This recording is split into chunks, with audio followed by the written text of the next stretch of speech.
change the alerts to Genshin alerts. Let's do slimes. I like the slimes. The slimes are fun. Do streamer bot is open. PNG tuber. Waterdo. I want to not disturb. Post to post. Yeah. I'm a little upset. This post, I do like a tagline, for every going live post. I don't know if anyone like actually pays attention to my Blue Sky. I know some of you guys do, but talking just generally Twitch audience, I don't know how many people actually tune into my Blue Sky, but stream title is related to the post. And I really like coming up with these clever little lines for the posts.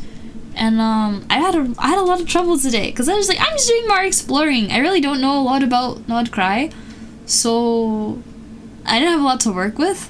And I kind of used all the cool ideas I had for the last time I was exploring Nod Krai. Yeah. And Zap is first. Let's go. Hiya Zap, and hi Nakiri! Someone else is first. Yes, it would seem so. Zap is it's like the second or third time I think you've been first. I'm not really great at remembering, but our first holder record definitely goes to Cynthia, who held I think an unbroken record for at least 2 years. Yeah. And Maddie playing Grounded 2! Whoa! Make sure you feed the mounts and you have a lot of fun. Thank you for the lurk. Almost thought I forgot to stream. No, I never forget to stream. I never, ever forget to stream, trust. I might be late, but unless I actually issue a cancellation, I have never, ever forgotten to stream. I like it here a lot, so it's kind of hard to forget. And let me see. I got this all set up. Cool. Alright, so I was really torn. I really wanted to catch up with the Nod Krai exploration and finish at least getting all the teleports to the region. But I also kind of really wanted to draw this entire day. I've been pretty unproductive. I went out the day before, so today I was really tired, and I guess you could call it a rest today, but I really don't feel rested. I feel more tired. It's weird. But I did a bunch of administrative work, and I made some stuff for the editing team. I gotta get back to a couple different commissions that I have going on, because, I gotta look out for errors and manage the creative direction if it needs the creative direction. And I've just been a little scatterbrained because there are lots of places I need to put pieces of my brain to keep everything moving. Yeah. Did I manage to get settled with my job stuff? Unfortunately, in order to be a substitute teacher, I need to have a bachelor's degree at the very minimum, right? The thing about my degree is I don't know where it went. I thought my mom was holding on to it, that we put it somewhere safe or whatever, but she thinks she gave it to me, and I thought I gave it to her, and we don't know where it went. We tore the house apart trying to find it, couldn't find it, and then just decided, no, what we're gonna do, we're just going to order a new one. It costs so much money, I kind of regret it, but at the same time, it's what am I gonna do to not get the job? So, waiting for that to ship. It's gonna take 3 to 4 weeks to get here. So yay, and I can't apply for the position until I have that, so. But at least it gives me some time to focus on preparing all of my birthday stuff, so I kind of appreciate it. You know, don't tell my mom though. And hello to cat. How do I reach a Spidey? Like spider? Stream stinking because I'm stinky. Nah, you know what? Stream starting has been stream starting till you got here. I think you're stinky. I'm not just kidding. The group you're playing with is done. Oh! Did you have fun? And hi, Sci-Fi, how are you? Good to see you guys.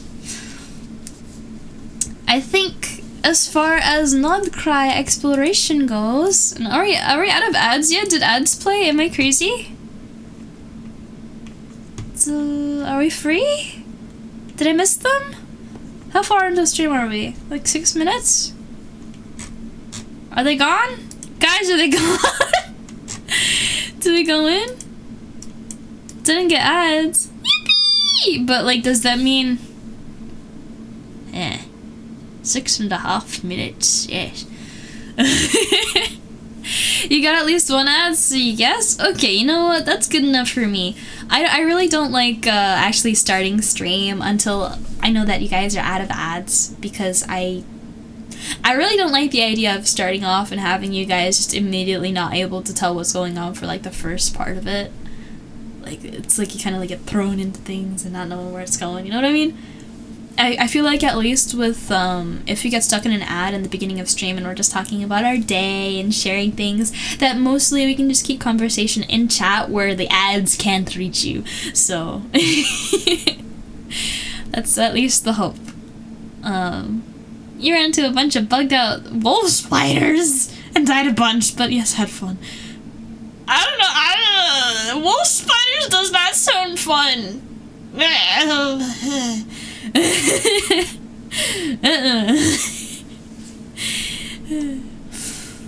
Deliverance here. Hi, what's up? You love Twitch ads. Ads starting soon. When? Need to know exactly. Oh, hey! Now we're in ads. Why did it put me in there so suddenly? Who did that?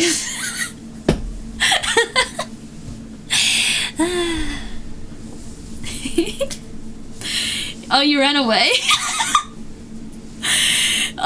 Was the group okay? I'm glad you didn't die, but the friends.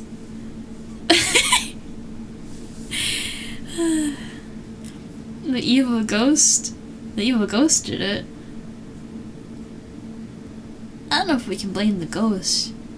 I'm looking at the mods, like, who started that? Probably not. Honestly, it's probably just Twitch being weird. But anyway, let me go over here.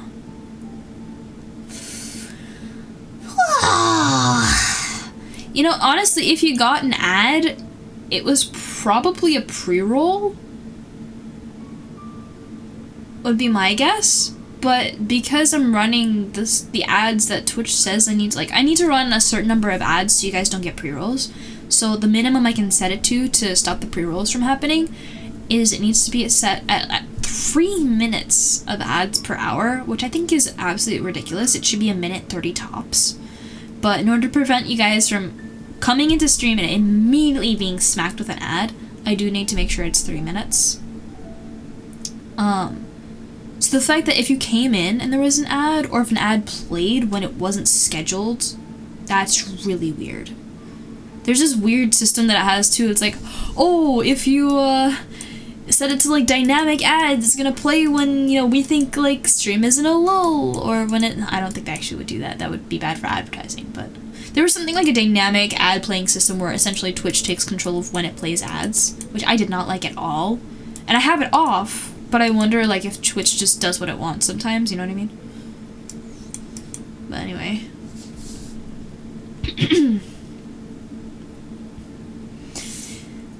It was eventful, but now you're on Genshin, so anxiety levels can chill. Oh, yeah, let's go. Big Tech being greedy again. Yep. And actually, before I get into Genshin, I'm gonna go back over here real quick. I cubed. When you threw the marble, I thought it was Dude Man, because when Dude Man came in, Dude Man always throws something at me. And today, you didn't. What's that about? But cute. What the heck, man? Anyway, as soon as you clicked into stream, got an ad for something called Garden of Life. Not like, no, don't sponsor them. Don't sponsor them. Don't, nah. They don't deserve it.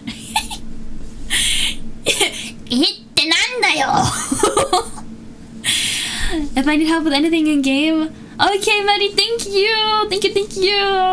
I will let you know. A literal heads up that you did. Now psychological warfare. Yeah, you did have me going. Really quick, I feel like I did an absolutely horrendous job discussing big tech in the last drawing stream. If anyone remembers what I drew that stream, it was focused on a little Knights of Guinevere outfit. I really liked how Guinevere's dress looked, or looks. So I did a little like a dress up thing. I just felt like doodling, and I was tired. I'm kind of tired again, but that's why we're playing Genshin and just exploring and not like doing any super heavy lore stuff. But I really wanted to talk about big tech and corporate greed a little bit more that stream, and I was just so tired that I feel like a lot of what I said might not have made a whole lot of sense. But in a nutshell, just because I feel like it's infinitely important that everybody is aware, everybody is like understanding of this thing, but and let me just quickly get okay. You go back to work. Oh, okay. Bye-bye. Good luck with work. Thank you. Just to delve into tech stuff real quick. Ready? If you have a cool thing, and said cool thing gives you prestige, it gives you influence, it gives you power, whether that's in form of money, connections, whatever. If you create something like that, and it has that effect, I believe it is that entity's responsibility, whether it's like a group, whether it's an individual, it's their responsibility to make sure that that platform, that influence is used for good. Because if you create something amazing, right, and you take this thing, which is childhood memories, it's nostalgia, it's comfort, it's everything that really means a lot when you're looking for something to entertain you, for something to wind down to at the end of the day, right? If your project, if your game, if your movie, if your media, whatever it is, if it has that effect on people, and you use it to profit off of them beyond what is a reasonable amount to ask of somebody, if you use it as a means to exploit them in any way, and so like, again, money, for information, for data, for literally, if you're providing something and taking money from somebody, that's the exchange. You should not be asking for exorbitant amounts of money, like beyond what's reasonable. You should not be asking for, on top of somebody's payment, for them to be giving up personal information, data. It's not right. And to use something like, especially like childhood memories and nostalgia, as a weapon to make somebody feel guilty, to feel emotionally invested, and to take advantage of that, to use it for especially like monetary gain, or just like, you know what I mean? Just don't exploit people. It's messed up, and if you have power, It doesn't make sense for you to be continuing to exploit people for more and more and more. There is a point of diminishing return. Nobody should be above the law. Nobody should be beyond the point of being human. Some people with all of this money, like, I feel like in our day and age right now, at least where I am, I don't know, I don't speak for everybody, right? I don't speak for everybody. This is my personal experience, but I hope everybody is aware of it so that they might apply it where they see it if it ever appears in their own lives. That there are people who just think they're above everything. And they need to remember, you're human. You have faults. You are not perfect. You cannot dictate the lives of everybody around you. This is why we have governments, because what governments are supposed to do, right, is it's supposed to be like the average of what everybody wants.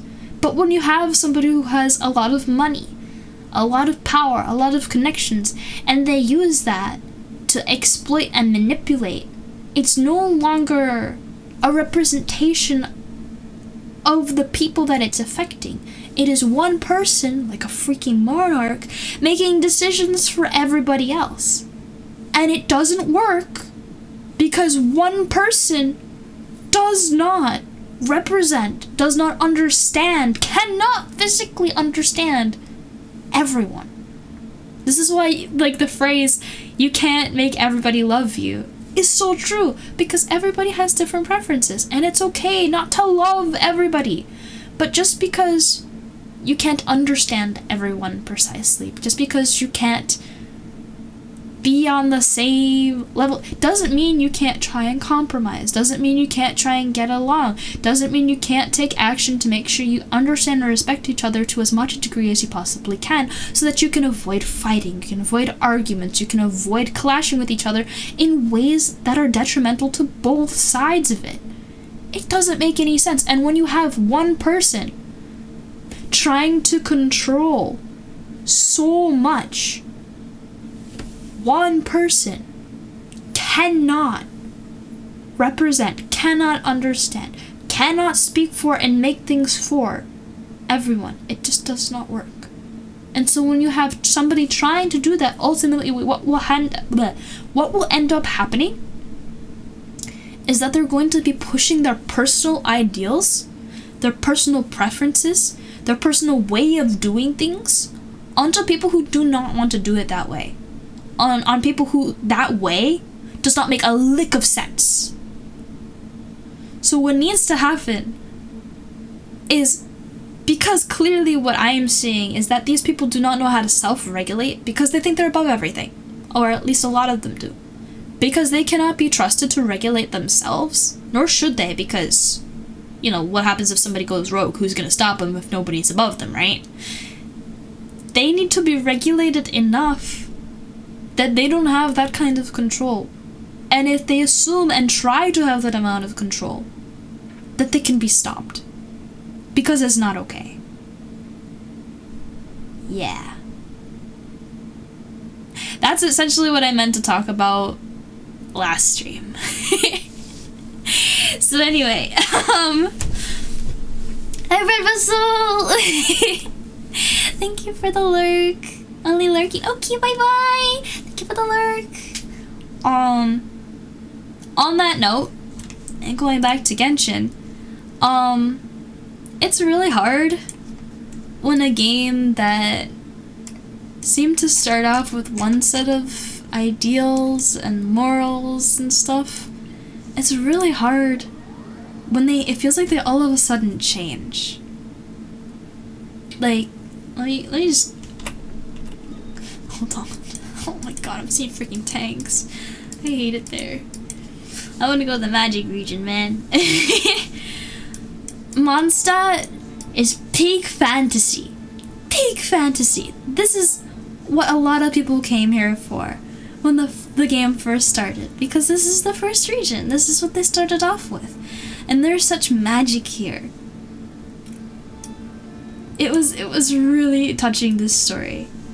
And then we have Liyue And honestly, just size-wise, you could see that they all like, alright, we start here, and then we go here, and they expanded on the map so much, and the detail level and everything, and the Lille Archon story quest made me cry. It was so good. It was a good cry. I wasn't even like sad. It was just like, that was a really good story.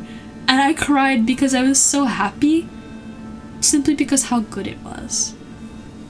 And then we have Inazuma. Inazuma was beautiful, honestly. Like, so much of like the design, there was so much effort, and like the music, beautiful. I did not like the story that much. It just really felt odd the way that it came across. However, the gist, in that eternity in a stale, perpetual, unchanging state is not good. That in order to be eternal, you have to shift. You have to shift, you have to flux, you have to change with the times. Because what once worked doesn't necessarily always hold true as things change, because things inevitably change. And if you want to be there, and you need to learn to go with it and adapt and change with it. And like, you don't have to like say, oh yes, everything's fine necessarily, but when things change around you and you try and force forcing your ways on everybody else who doesn't want to be a certain way, you need to learn to get along. And for the Raiden Shogun, like, that was huge here. Just the way that they did this story, some parts some parts felt like a little static, a little like forced, but the premise of the lesson here felt really good, at least, if not the story. And then we have Sumeru, which is freaking gigantic. And Sumeru's story quest, oh my god. My head was doing somersaults. I was like, wait, the plot twist, and then we twist again. I loved Sumeru's story quest. It was fantastic. And let me actually read up on some thoughts here. Loved Monset was a less complicated time. Yeah, it really felt that way. Absolutely. In sci-fi, they're gonna give you Sonic the Black Knight vibes. Every world has its end. And I know it's kind of sad, but we just have to live life to the fullest in the time we have. That's at least what I figure. Yeah, that reminds me of the one quote. I love this quote. I always quote it. I forget who says it, but you can't control the hand you're dealt, only how you play the cards. And so I feel like that's a great metaphor for life in general, because you only have a certain amount of time, and the situation might suck, but you can only do as much as you can do, right? And given that, and trying hard to make the best of it, all that's left is to enjoy what you can. So, yeah. Thanks to the reminder that you need to get Genshin and burn resin. Hey! Good luck burning the midnight resin. Also, hi. We're talking about Genshin likes, dislikes, history. A little bit. I'm kind of just going over this game. I've been playing this game, if you think about it, I've played since release, right? I've been playing this game for 5 years, and that's probably a lot of people here too. How many of you guys have been playing since release? Probably a decent chunk of people, but anyway, like, 5 years! 5 years is no short length of time, right? So the fact that even if you haven't like stuck with the game completely, to keep coming back for that long of a time, this game has a special place in my heart. But I'm gonna go through the rest of the regions a little bit, because you're gonna see I'm having a harder and harder time enjoying this game, because what we started out with is what I came here for, right? Peak fantasy and just deep lore, thoughtful character design, if there was sexualization of characters, it felt evenly spread and at least somewhat justified for the characters they decided to emphasize it on. I'm not a big fan of fan service, and this game is supposed to be targeted at 12 to 14-year-olds. I don't really think that's really the case, but I digress. This is really where it started, and the fact that it's shifted so far from this is what I'm struggling with. So, Mondstadt, beautiful. Liu, beautiful. Peak fantasy. We got a, you know, Chinese culture mixed in with the traditional fantasy, and then we got... It's a Chinese game, so of course they're gonna do the Chinese region justice, but... It was beautiful to see. I loved to see this come into fruition. For Japan, this is really where I feel like they started leaning into some technology. They justified it somewhat with like, oh, it's like a puppeteering-like thing, and it was somewhat okay, but wait, where's that one? I'm thinking of a particular region. Is it here? They started bringing in robots. And I get it for, like, Japan, like, mecha is a big thing. So, like, the Scaramouche boss fight, that is kind of my favorite boss fight, and that felt okay, because it did still feel, like, puppet-like. And that felt justified and, like, fantasy-esque. But this place, I think, if I can find an example of the thing that I'm annoyed with. Are they not here anymore? There used to be robots, like, roaming all over here. I don't know where they're hiding. They're trying not to get dissed, I guess. Oh, wait, no, that's a rune grader. Even these guys, I kind of don't know how to feel about them. Like, you can see, like, oh, it's the ancient runes, and, like, okay, alright. Still not my favorite thing, but it didn't feel too far removed from fantasy, you know what I mean? But let me go back to where I was a little earlier.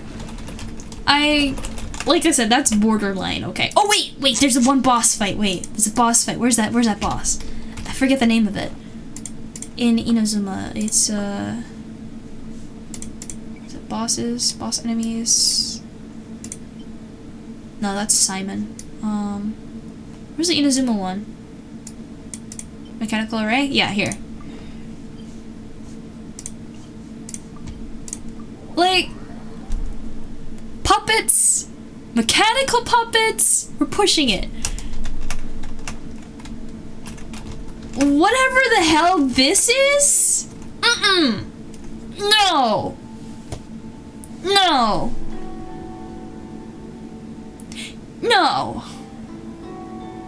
Anyway.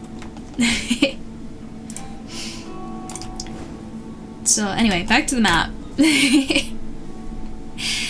But, yeah, 12 to 14-year-olds and the gambling gimmick? Yeah, no. No. It's kind of weird. But let me see. Pyro, unironically, you think what keeps pulling you back is the character personalities and the lore behind it? Yeah, it's really nice seeing the way that they build the characters. Like, especially when they release a trailer and then you get to see the way the characters interact with each other. Like, that's always really nice to see.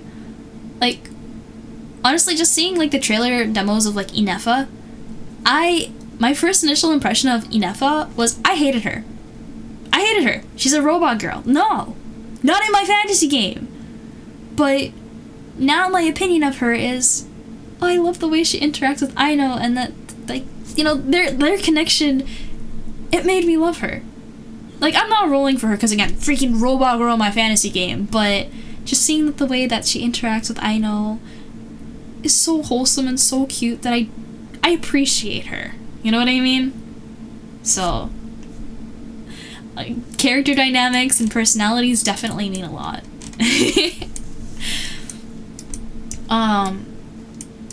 So anyway, Sumeru story quest. Mind did somersaults, plot twists, be twisting. It was amazing. The desert story quests,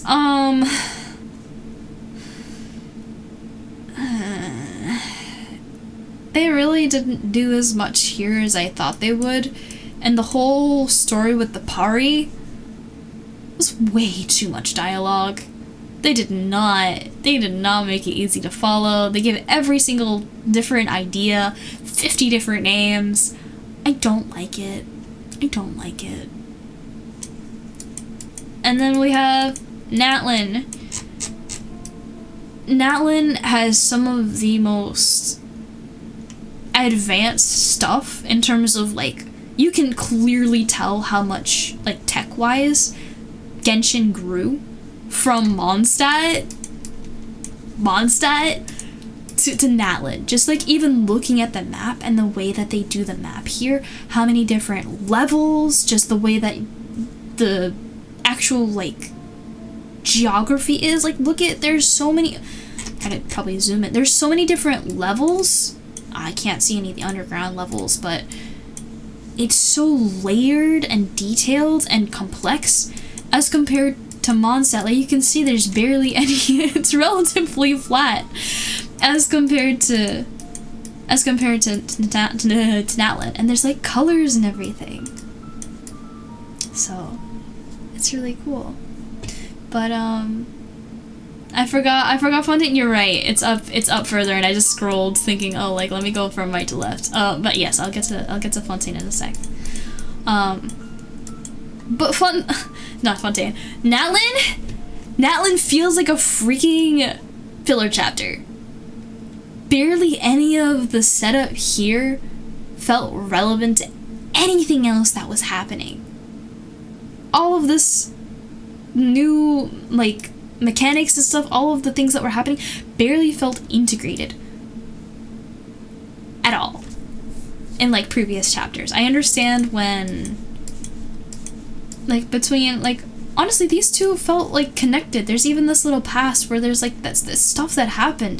They feel together. And things that they talk about in these Archon story quests, they go on and they show themselves in Sumer, they showed themselves in Fontaine. But for Natlin, everything just felt super disconnected. And whereas, like, I already talked about Inazuma's, like, point in that stagnant eternity is not optimal. You know what I mean? It's not the best fit for everyone to not change anything. Because things change, because people are different, you need to learn to adapt and change with them.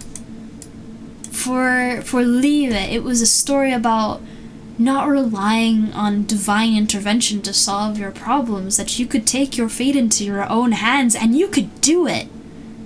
And also that, like, behind the scenes, your god would be proud of you for being able to take that step. And that, like, that was really cool. And for Mondstadt, it's been so long. Let me see. I can think. I just remember it's a little bit about the power of friendship. I was gonna absolutely diss Natlin for that. But this was about trust and connections. So forming connections with the people around you and making, like, experiences that really stuck with you. And pursuing things that just felt right for you as a person. That's what Mondstadt was about, with all the things with, like, Dvalin. He's got Venti, he's got all of the different people, and it's, like, slowly forgetting over time and not maintaining the connections and listening to the whispers of the abyss and the doubt and the corruption that happened because there was a lack of trust with people that had always done right by each other.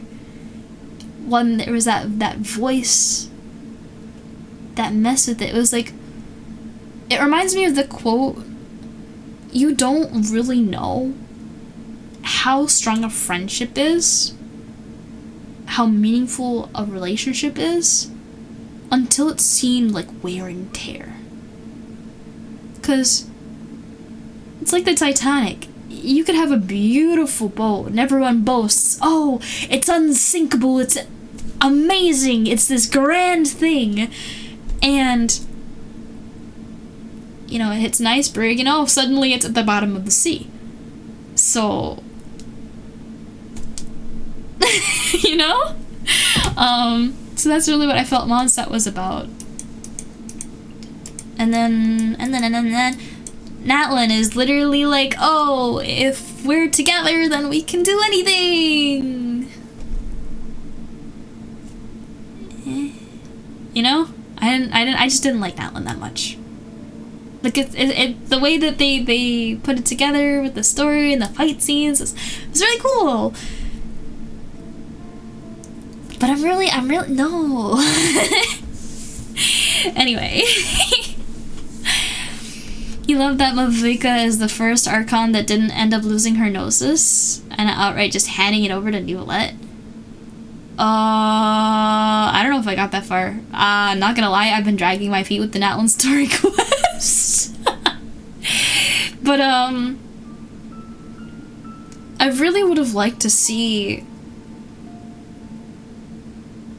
And I don't mean this in like a mean way. I would have liked to see her mess up a little bit more. Because she's super tough and she's a great leader. She just doesn't feel human. You know what I mean? We have her backstory where she had a family and, you know, she kind of outlived them and it's really sad. And, like, all of the Natlin Archons, you know, aren't, like, divine, immortal beings. There's so many different ones and they all, you know, like, they're human. But it still feels like she's so far removed. You know what I mean? She just still feels divine because of how flawless she comes across. I don't know if that's just me, but I don't like it. People like to diss the power of friendship for being a cheesy anime trope, but if you really think about it, it's real power in real life to have people who you care about in life. Just, yeah. I mean, standing by each other when times are rough is definitely an important theme, but I feel like that shouldn't be the driving point of the story. It should be like a supporting point, because if you have a goal, right, the goal should be something along the lines of, let's do something that makes us feel fulfilled, let's do something that makes us feel safe, let's do something that makes us feel like we're able to accomplish things that we've really wanted to accomplish. And the thing about it is, the power of friendship is a supporting role, a crucial step in that process. Without it, yeah, you're screwed. But the point of your story shouldn't be to scream, the power of friendship makes anything possible. No. The point of it should be that you can't do things bigger than yourself alone. Because ultimately, to do something that really has impact, you need the input, you need the perspective, you need, a lot of times, the help of a lot of different people. And the power of friendship definitely helps with that. But it shouldn't be the main thing. You know what I mean? It's not that it's not important, it just shouldn't be the thing that you shove in people's faces. It's kind of like the idea of, like, trying to make a girl boss character. The point shouldn't be, oh, look at her, she's strong and independent and cool because, like, look at her, she's doing all the cool stuff. And look, she's cool and a woman. Like, no, you shouldn't have to say that. It should just be, wow, they're doing cool stuff and they're very capable, look at them. And the moment you're not immediately with that thought in your mind, right, that, oh, after watching that, like, oh wait, no wait, that was a strong female character. They made a strong female character and they didn't shove it in my face. That's a whole nother debate though. But you know what I mean? The more it feels like a key step, a key part is integrated in a way that's not in your face. My problem with Natlin is the fact that it's like the power of friendship and it really puts it in your face. It should be, wow, they have a bunch of supportive friends. And because of that understanding, because they understand how to communicate with each other, because they understand the importance and they're able to unify, they're able to achieve this great thing. you know? But yeah, I don't want to like diss the power of friendship, because again, it is important. I just don't think it should be shoved in your face. Yeah. Even with that, what happened in Fontaine and Cthulhu Forbid Sumeru, I think Nalin had the most intensely weighed Archon quest for their region. How do you mean? In terms of weight? I mean, like, the war aspect. We had a freaking death counter, if that's what you mean by weight. Like, that I understand. It felt like it had the most consequences, I guess. But ultimately, it felt really weird. Like, I got chills for that time when we were actually fighting, you know, like a war. But because this region didn't really have any ties to anything previously, I just felt like it hit a lot less hard. You know what I mean? I won't say much more in the Archon quest because you don't want to unintentionally spoil it. Thank you. But you like that part about Mavuika. I'll add. You need more of an Ellen Ripley than you do a Carol Danvers. I forget who is Carol is that Captain Marvel? I feel like do you guys remember that one scene in Endgame where it was like they had so many parts where like everyone was just fighting together, but then they had like a shot with all the women being like strong and like cool and like capable, and it's like, okay, we got the point before, but like now it looks like it feels like you're shoving it in my face and it doesn't feel as like powerful anymore. It just feels cringe. You know? I don't know who Ellen Ripley is though. I think Carol Danvers, that's Captain Marvel? I don't remember. I'm not much of a Marvel person anymore since Disney took over. I feel like it's just had a different vibe. I think my favorite Marvel movie is probably Spider-Man, and which one is it? Homecoming. That was the one. That's probably my favorite Marvel movie. Protect Us of Alien. Ooh. I don't think I've ever heard of that before. But I don't know. It just feels like really plastic, and I don't like it because, you know, it's shoved in your face. As I mentioned like 15 times already. And I'll stop it. But then we have Fontaine, and honestly, I feel like they did the French justice because this is absolute tragedy. You know, even though we had an entire war and like literally like hundreds of people died here, there was one flood at Poisson and Fontaine. And honestly, this hit just as hard, if not harder, than the war in Natlan, because of the intricacies of like the connections, like this Navia's group, the Spina di Rosa, and just like the fact that you really see Farina's reaction. She's just doing what she's supposed to be doing and upholding as much as she can uphold. And even when she's doing her this is what I mean, like I wish there was a moment where it really felt like Mavuika messed up, because then you can actually gauge the weight of how that feels. And seeing the way that Farina like absolutely is like heartbroken because she's really doing her best and she doesn't know what to do here except follow what she laid out with the Archon, right? So that Poisson really hit hard. And then the fact that this is what a leader should be. It's a tragedy that any leader should have to undergo what Farina went through. But this sacrifice that as a leader she was willing to make for taking on the power and the position that she had, that she was willing to do that to ensure the not only like the continuation of her nation, that it wouldn't be flooded completely over, but for her people being able to prosper. Like, that was incredible.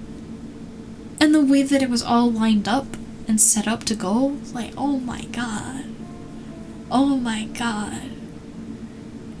And for, like, the French region, it's so fancy steampunk. Like, I don't know.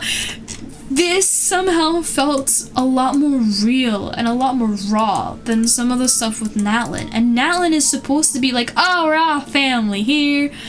You know, it just doesn't feel as good as this. And you know what? I'm actually glad that I forgot to go up first to talk about Fontaine first, because then we have the comparison with Natlin here. And I don't know really anything about wherever it is, Nod Krai, but I'm really hoping that it's not shallow like Natlin. That's yeah. But for now, this stream, I'm just so much yap. I haven't even played the game. I'm sorry, the freaking tanks, get out of here! Anyway. It used to be so different, and I'm really hoping it picks back up, but genuinely... Arlecchino, I'm sorry, I'm talking. Okay, but like genuinely, I felt like it's been harder to enjoy playing the game because some of the decisions that Hoyoverse has been making. Like, especially with Natlin. Natlin was a super downer. Like, it was pretty, and like the music's so good and so many of the parts of the animation, but there were some parts where they really slacked. Like, as of recently, I feel like all of the animators are on Zenless. They're not on Genshin anymore. They can't even do like a freaking like mouth sync with their dialogue. Like, it's always the Chinese voiceover that it syncs to. No, do what Zenless and do what Honkai are doing. Like, what are you doing? Anyway, let me read up and catch up. Intense, but at the same time felt like humanizing. Fontaine. The big designs, superhuman with superhuman powers, toe-to-toe with their enemy. Oh, you're talking about Natlin. If it wasn't for the sense of unity and strength in numbers that the tribes had, Natlin would be a smoldering crater in the ground. The stakes were very high, yeah. So I understand, I think, what you were talking about, or someone was talking about earlier, the weight of it. Definitely. If Fontaine's Archon quest felt like an actual opera you were living through. Yes! Yes! Natlin might have made you feel powerless at points, but Fontaine's entire thing just made you feel emotional. Genuinely isn't a character that Fontaine gave you that you just outright dislike. I agree.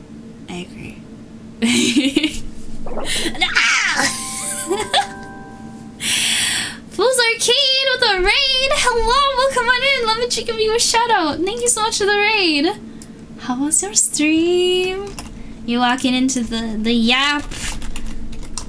I haven't even started playing yet. And Linkil, am I saying your name right? Hello. I am in fact raided, yes. What is this? Wait, is that a snorkel? What is that? Oh wait, no, you got like a cute little headpiece on your emote. That's really cute. It was good. Yippee! Were you also playing Genshin? I'm good, thank you. Yours are so cute. Oh, thank you. I've been simultaneously talking up Genshin and dissing Genshin at the same time for the past 40 minutes. Almost 50 minutes. You will. Here, you ready? There you go. Head pat for you. I give the head pats around here. Actually, there's a command for that. Now you're playing Skyrim and letting mod ban stuff in game. Wait, huh? What were you doing? Oh, Pyro, I'm glad you enjoy the yap. I enjoy yapping. So if everybody's happy, then we win. I'm gonna beat these nasty things up. I can't. Not in my fantasy game! Get out! Get out! Oh my gosh, they have turrets. I hope that's Electro energy. Better not be bullets, I'm gonna cry. Oh, did I get pulled into a cut? Oh, hi. Oh, it feels like I'm attacking like an actual fort here. Y'all sending reinforcements? Reinforcements? Oh, wait, this guy's tanky? I mean, what guy?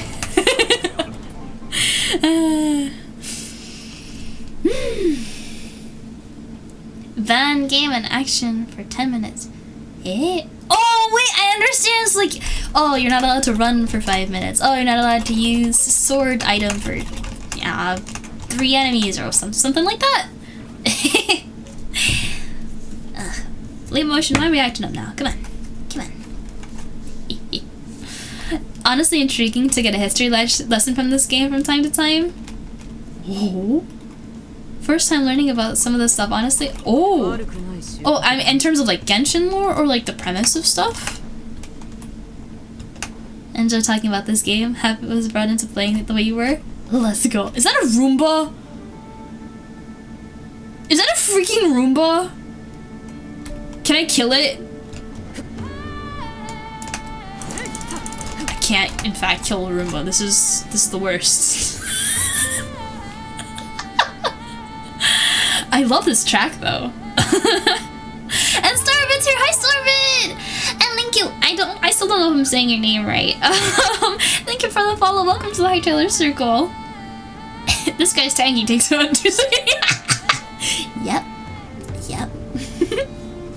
I feed my Arlecchino well. In fact, I do wanna continue doing some more artifact grinding for her. She's my best unit, as a disclaimer. Actually, wait, let me check. I want to check the Akasha. I hope the Akasha is updated. Akasha. Oh, thank you. Akasha system. Let me see if I save my data. Here we go.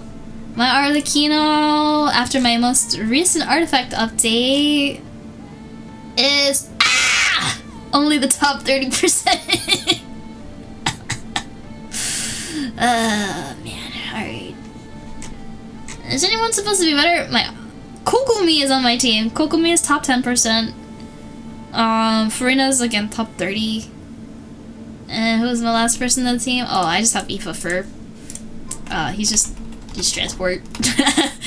I mean, Perry the Platypus. Yeah, I love Perry the Platypus. Why are you throwing things at me? Wait, let me catch up. Everybody's talking so much. I haven't seen Chad this active in a while. Wow, why did I say it like that? A while.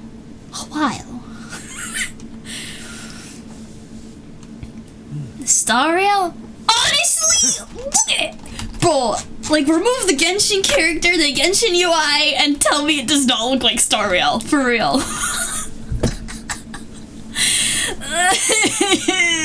This is how you know. This is how you know it's the wrong direction. No, that's not it. It's not it. No, do better. Go fantasy. Honestly, you know how well they popped off with the music? It's because the music sounds fantasy. It fits. It works. I don't know what it's doing in this region, but hey, I'll take whatever fantasy I can get. Also, this looks like a freaking Pokédex. I'm not the only one who thinks that, right? Oh, let me get back to reading chat. I forgot that's what I was supposed to be doing. Hi, Starbit! Glad to see you around. Are you going? You're not leaving already, are you? You're so happy you found Akasha makes fixing the characters really nice. Yeah, you can finally figure out like which artifacts are like the weak link. It's really cool. For anyone who doesn't know, the Akasha, first of all, it's a Genshin reference to the system in Sumeru that is like essentially like Siri or Google but fantasy. So that's really cool. But they remade it, and essentially it evaluates what tier your characters are in based on the strength of their artifacts. It doesn't matter what constellation, it doesn't matter what weapon, it's purely a focus on artifacts, and I really like that. Anyway. Think the only other lore you heard about the game came from the theory. You forgot what they were talking about? How am I supposed to know what theory you're talking about, man? Amount of your Shao is still top 11%. That's crazy. Honestly, the amount of times that they've switched out the artifact set that's probably best for Shao is kind of nuts. Like, I lost the catch-up eventually. I really need to work on Venti artifacts and Shao artifacts, and I'm thinking of revisiting Wanderer as well, because he has some pretty good ones, but I don't know. Oh wait, artifacts. They're all like this golden color, so it's I was like, maybe I'm pretty set, question mark, but let me see. Akasha says he's top 12%, and his weakest ones are the goblet and the feather.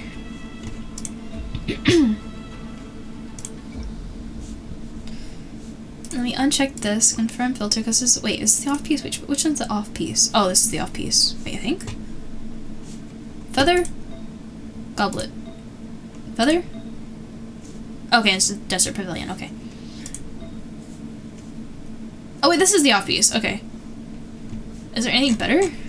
No, this is literally the thing that's marked best for him. Okay, interesting. Ha!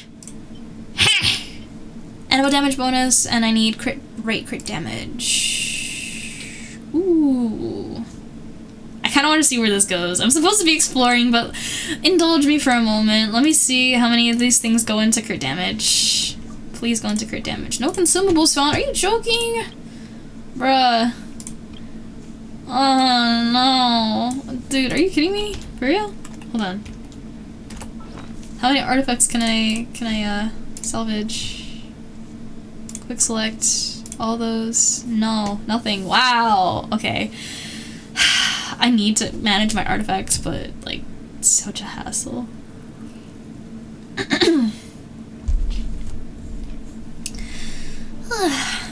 Oh, let me catch up again. It is a Pokédex? Did the Rotom abandoned? Bet. Pyro, apparently your luck for reviving Marissa was way yoked because you got top 3%? Bruh! Also, I don't know if I said hi, Bucky. Hi, Bucky! Just in case. Try not to kill over for some sinus. Ah!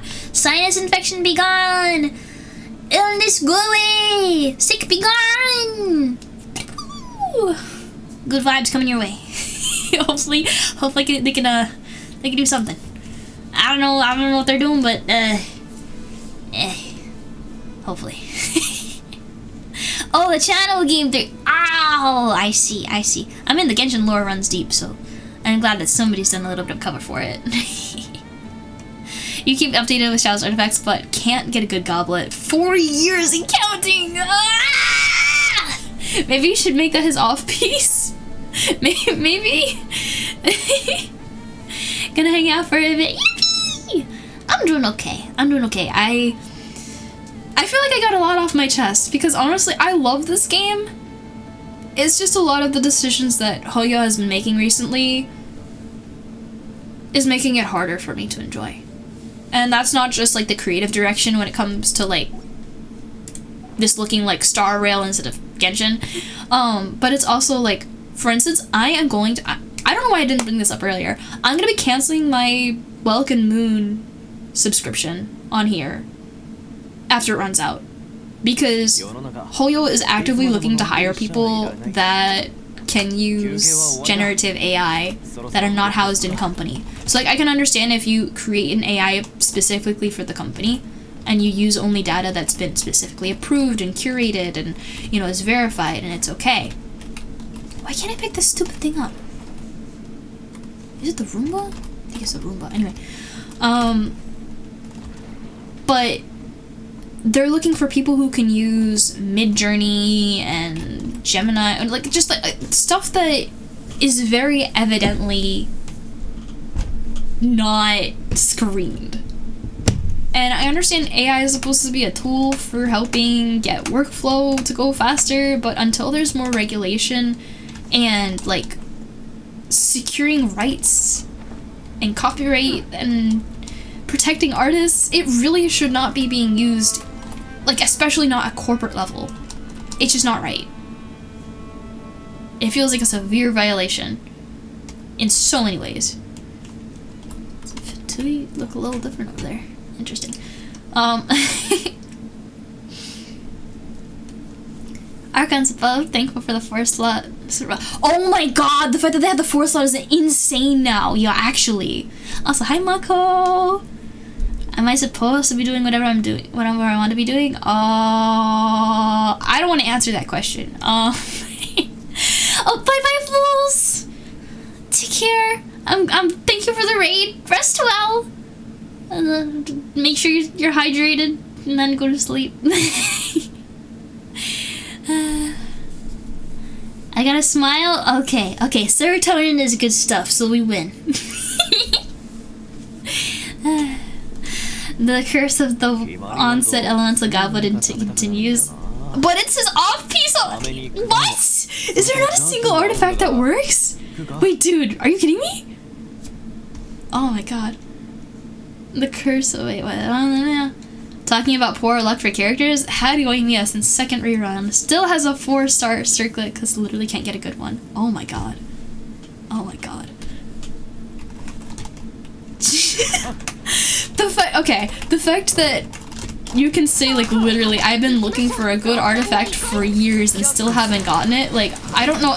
Hoyo, if you're listening, I hope you're freaking listening. First of all, fix the fantasy. Bring it freaking back. Bring it freaking back. Nobody wants this. Nobody. I want to say nobody wants this, but some people do appreciate it. But like, just go to Honkai. Don't bring it here. There's other places that it's better there. It's not here. Anyway. The fact that people are complaining that they haven't been able to get an artifact that works for years. If that doesn't say anything about, like, how much the system needs to be fixed, like, I don't know what does. It's not that it doesn't work, it's just your worst piece. But yeah, like, even with the reshaping, it's crazy. Not to mention the stupid way you can get to level 100. I am really mad that, like, there's no actual, like, 4-star equivalent. It's all from the 5 stars extra. Like, what if I want to upgrade my Bennett to level 100 because Bennett deserves the best, right?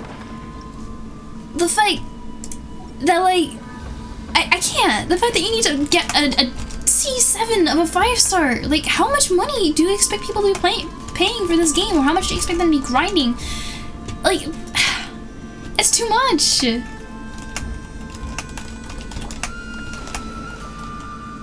Wanting level 100, exactly. Like, I would love to upgrade my Arlecchino to level 100. Like, look at how awesome she is. I am so proud of the damage output I get with her. And like, honestly, in terms of like artifact farming, it's her and Farina.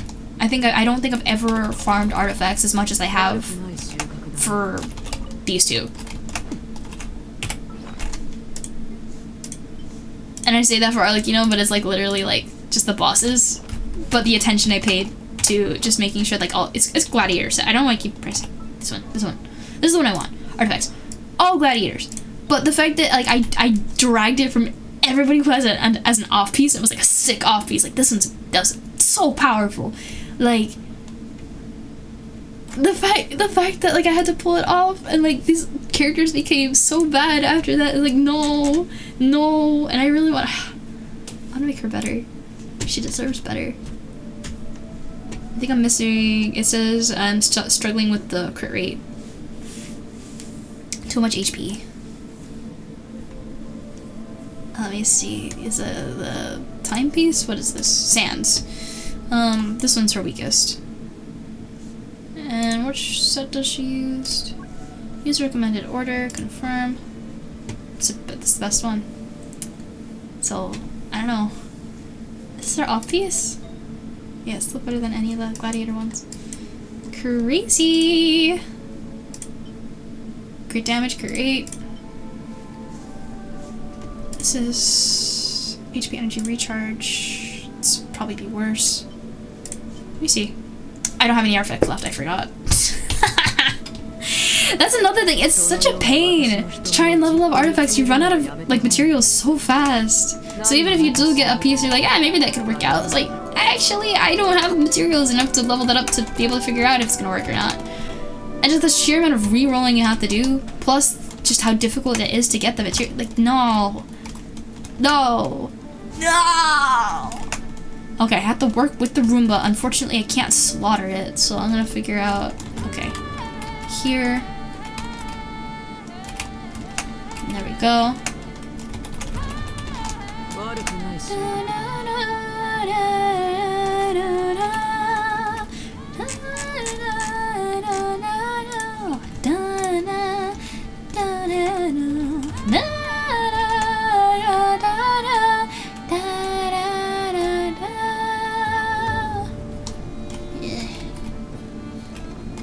I like that they look like teeth. Like a dinosaur tooth kind of effect. I don't like turret, but it looks like a tooth. Nom nom nom. Hey? Nom nom nom.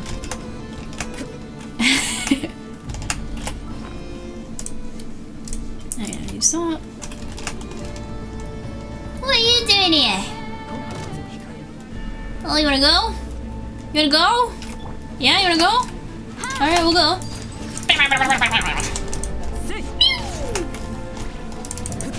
You gotta stand on even ground, man. Making my job hard here. Oh, there's another Oculus. Grab that. Oh, is it over there? It's like a whole underground part here. Does it come back up here? Oh, wow. Where's the Oculus? Oh, it's there. I see. Who's attacking me? Hey! Hey! Chill out! Chill out! I mean, burn. Anyway. Who? Hey, man.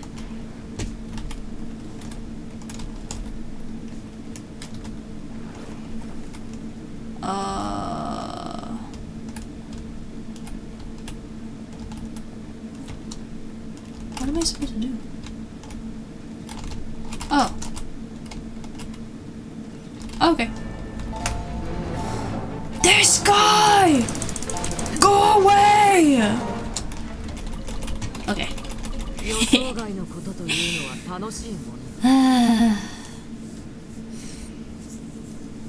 Hoya just dropped the 5-star character. The circlet. Wait.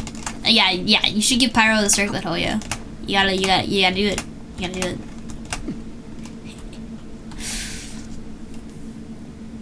Translation is get these stinky clankers out of my fantasy game. Yeah. Not in my fantasy game! If you want to get level 100 for every character in the game, you need about 300 plus of them. Yeah. You know. They kind of supposed to look like medieval knight helmets. Honestly, I can see that. I see the dinosaur more than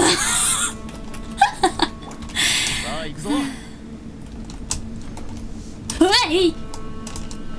I'm okay. Ah, there it is. No! It's way too high, man. Okay. Ooh. Oh, wait, don't go anywhere. No! Okay, good. No! How was I gonna catch them? Val would love those. I gotta catch one. Man. I like this music.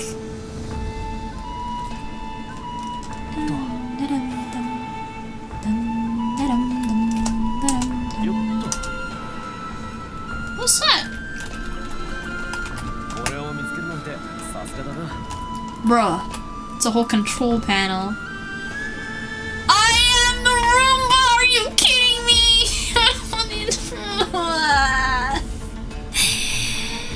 Oh my goodness gracious.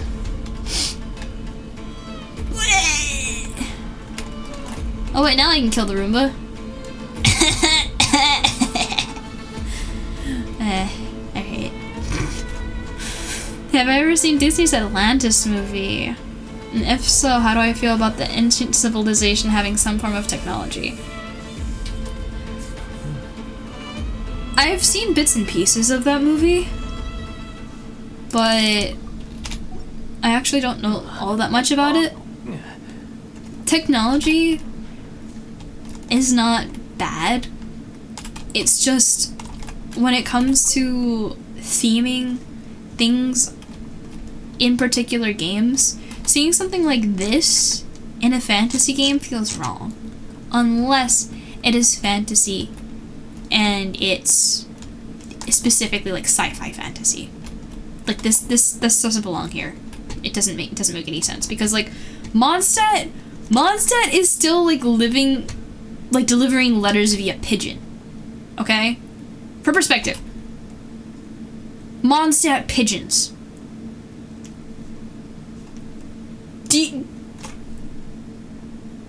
What is that? It just feels like, I don't know, is like Mondstadt like stupid or something? Like why wouldn't they like upgrade? It doesn't make any sense. It just doesn't fit. Like if all of this technology exists, like why does Mavoika have a motorcycle? It doesn't make any sense. I know like Fontaine was supposed to be like the super advanced one, but the most advanced specific technology that they really have is either the camera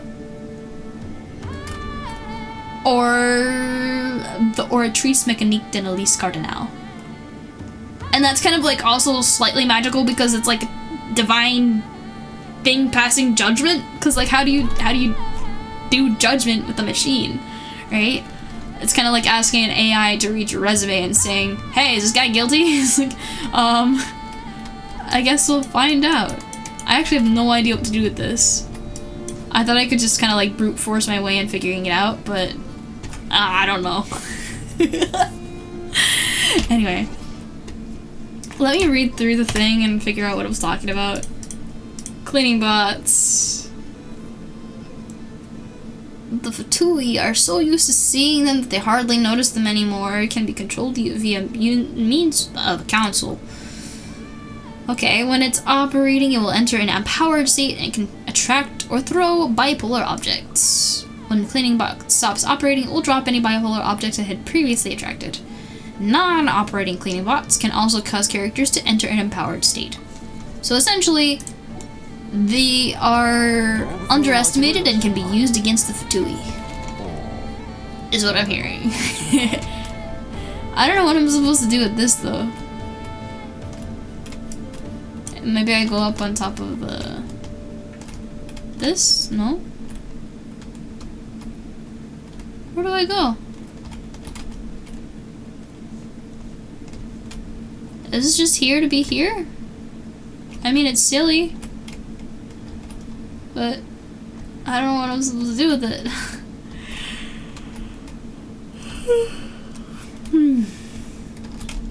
Oh, is this what I'm supposed to do? With this in mind? Oh. Oh. I think I have to move it a little closer. Let me try that. Up. There we go.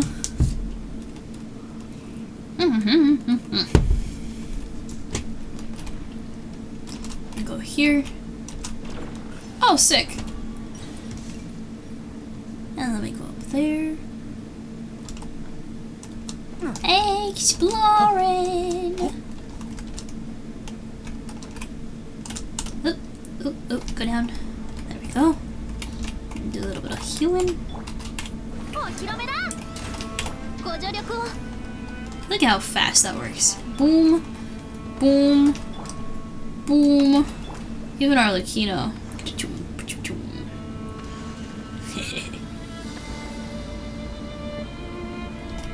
Anyway, back to Eva.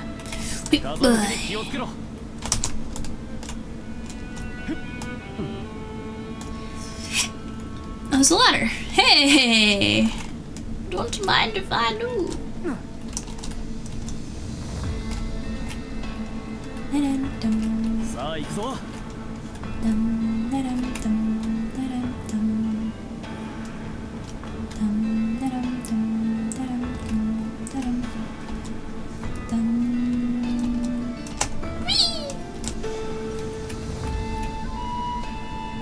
then there's a teleport there. Hi, Rav. Spider-Man, Spider-Man, does whatever a spider can.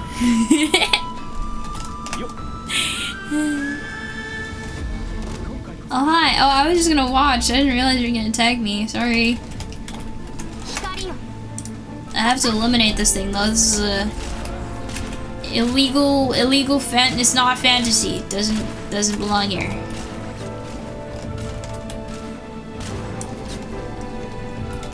You guys are chill, right?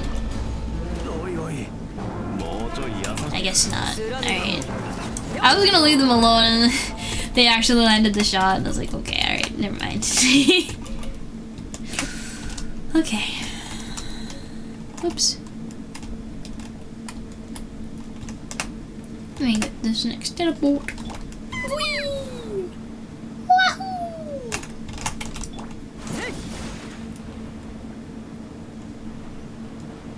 There we go. There's so many fatui. We navigate to the next. I want to see what's underneath. Oh, okay, let's go here.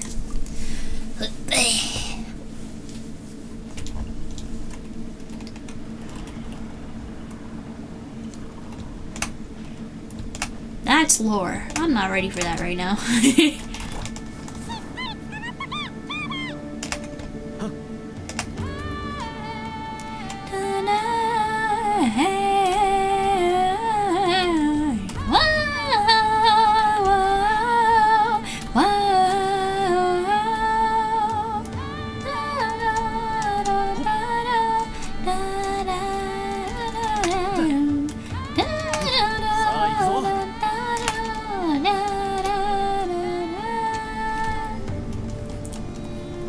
I will get the hang of that eventually.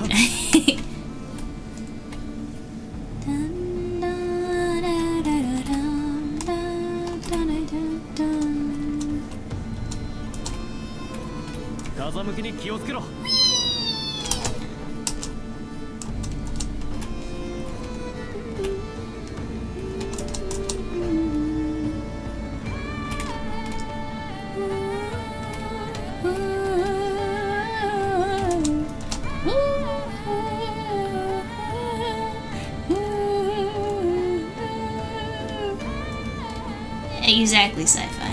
Exactly.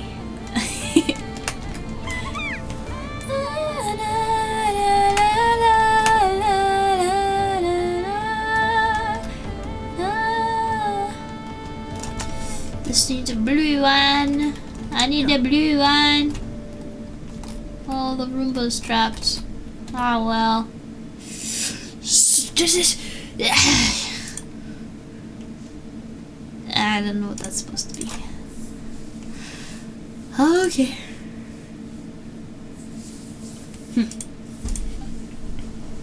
Why are some things like blurred out? What's that about? Pew pew pew. Hey guys. Oh, that was cool how they all marched together. The battle music's also really nice.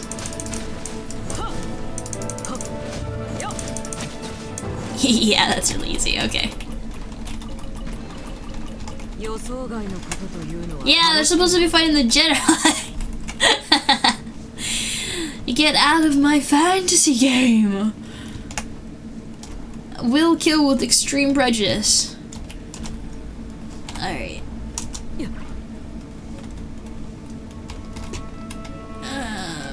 Where's my moon? I wanna jump. Am I not allowed to jump? Ooh.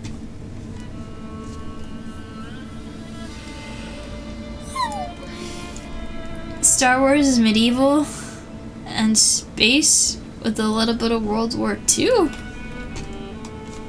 Not gonna lie, I have not watched a lot of Star Wars. And since hearing Disney acquired them, even less inclined. I watched the first movie when I was really young. But that's my only exposure to Star Wars I really have.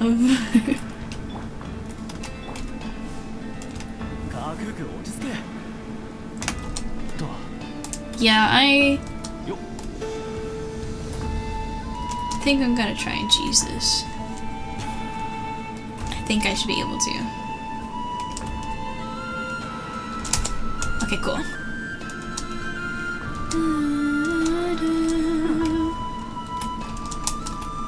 Yay! Does this lead anywhere? Yes, I can go here.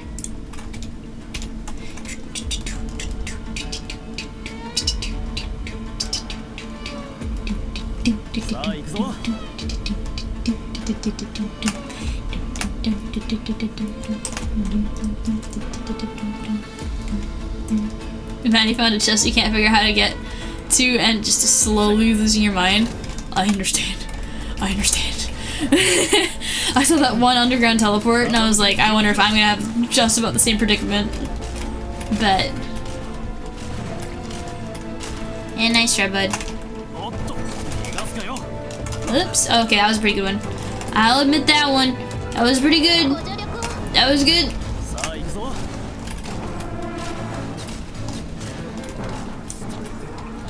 Alright. Grab this. There we go.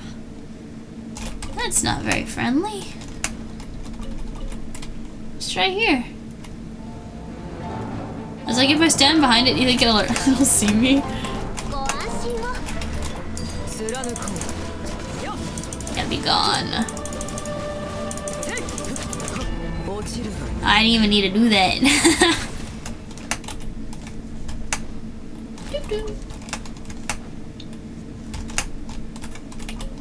Don't know what I'll need those for, but hey, hoarding is never a bad thing, right? Not in Genshin. Do I need clearance to get in here? Apparently not. There we go! Why? Okay. Alright. It's a long fall. Oh, whoa. It's very, very magnetized down here. Grab that. 1, 2.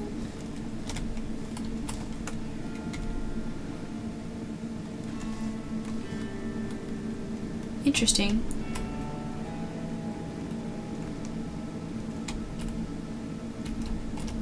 What? Let me see. So, the predicament is that this thing pulls the tablet before... Aha! Wait.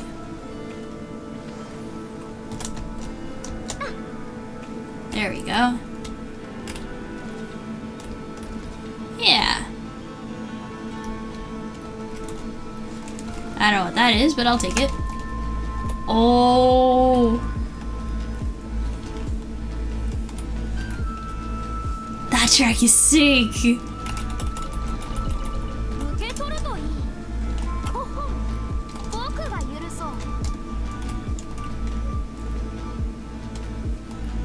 What the?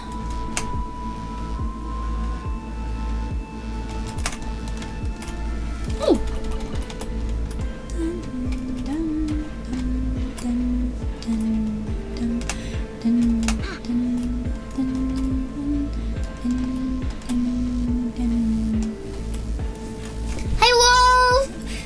Nod Krai exploration! Let's go! How was it? Did you have fun?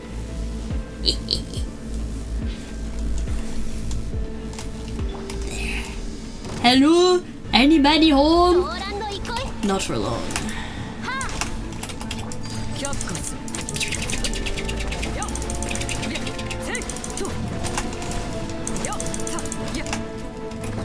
Boop.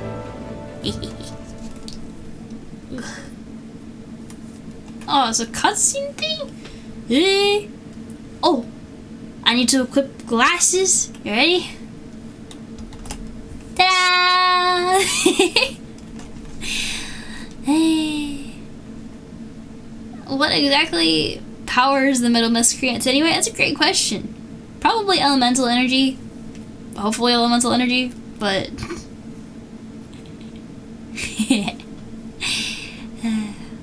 Just as a disclaimer, all of the props that have like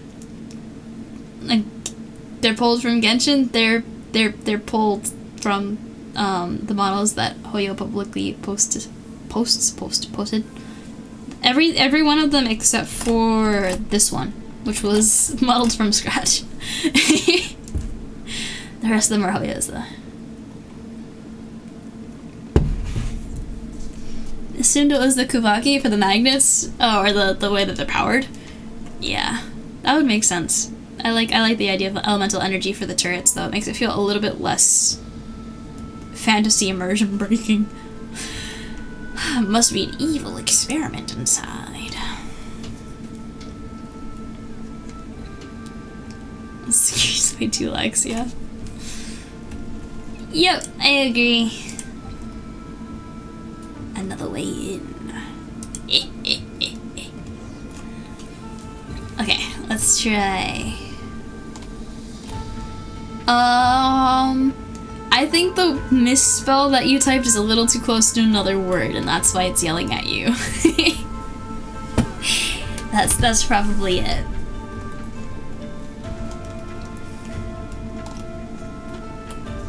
How do I? Yes.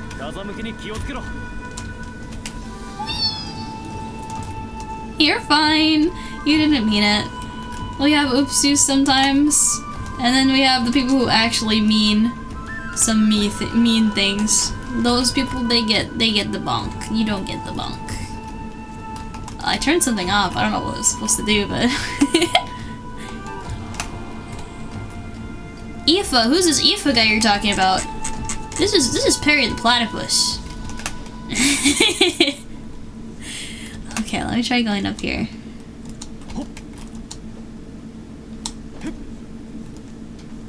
I really like, you guys see the border? Like, look at how cool that is. I love that. It's all sparkly, and it almost reminds me of, I think it's supposed to honestly be like, the magnet, like, visual of how, like, the attraction would look. But it kind of reminds me of, like, musical ledgers, the way that it comes across. A veterinarian. Perry the veterinarian. Yo.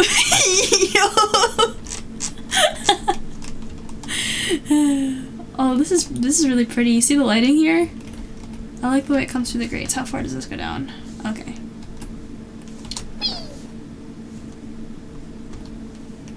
Oh, can I open this up? I don't think I'm gonna be able to go back. Alright. That's okay. It's okay. I'm not gonna die. It'll be okay. I gotta go! Okay. Whew.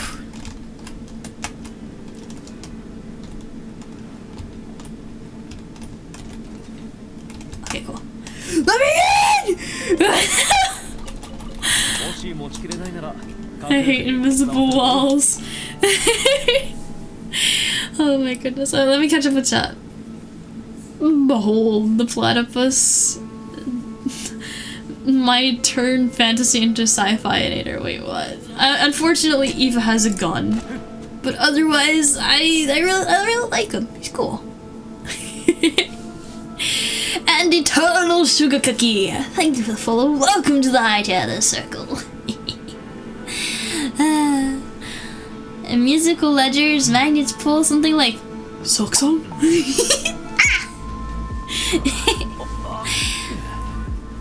Must you help me with letting me know how Nod Krai works? Nah, watch me suffer and laugh. That's alright.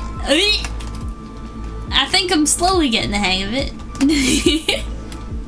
Oh, wait. Oh, look, it's like the little tanks. Can I go inside? No. Okay. I love this music.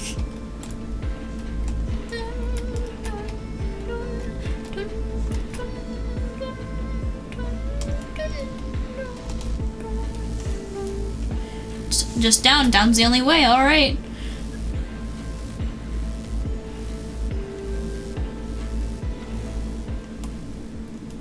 They don't know what to clock out. That's really funny. Oh, it's blue down here now. That's very interesting.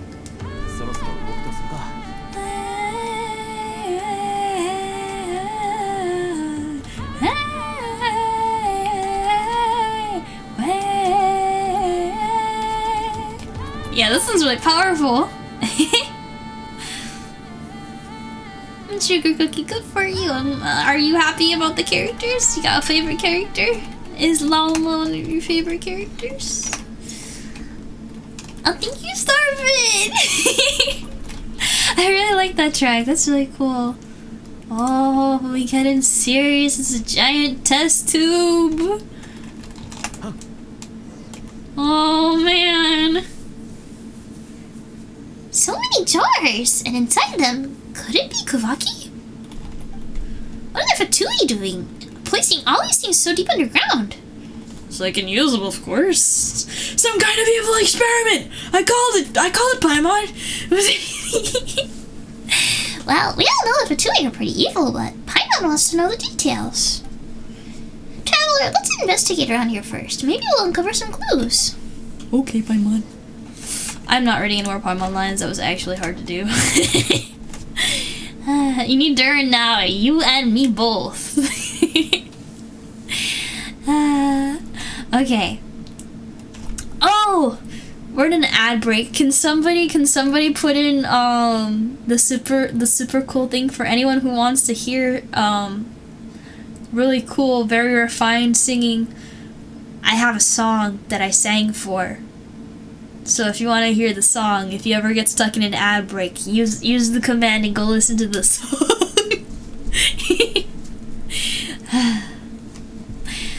Now hardcore hoarding for Alice. Alice. I don't like Alice's hat. Alice is like the design looked pretty good, like in the first live 2D thing that they did for her. I don't know what they did with her hat. Like. She's so cool as a character, but I don't know what they were thinking with that design. Too futuristic. What is the command? It should be !song. If I recall correctly. You can also just check the panels for different commands if you want to use any. There are a couple of secret commands. But I'll leave those up to you guys to find. Flynn's and Durin from Nod Krai. Yes! I want Flynn's, I want Durin, and I want Colombina. Nicole? Who is Nicole? I don't know who Nicole is.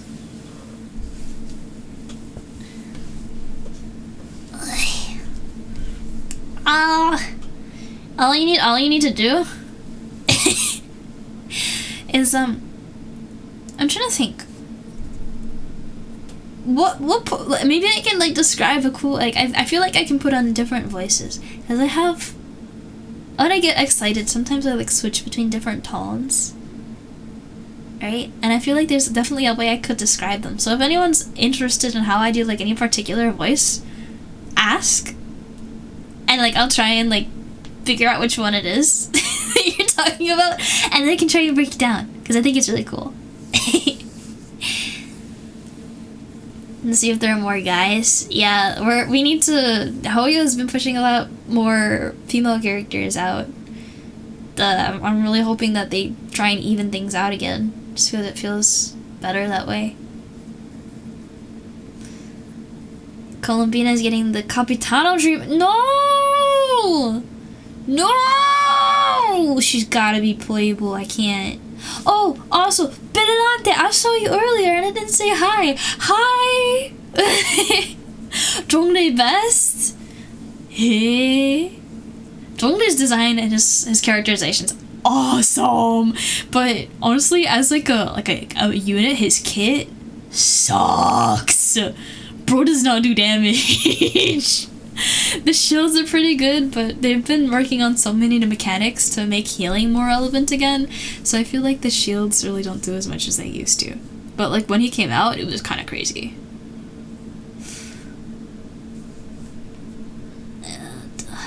Wait, wait, there's gotta be a better way than being depressed to get a cool voice call coming on. No. Hi Astro, how are you? Hello. Yes, and I have glasses.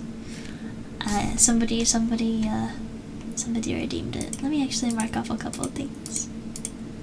There we go.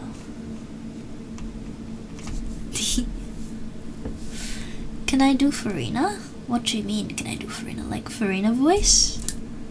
I actually have redeem. I don't remember if it's on. If it's not on, let me know. But there should be a redeem for Genshin impression request thing. So if you wanted to see any impression of any character, I can go off and read a couple voice lines if you have a request. Let me see if it's actually enabled.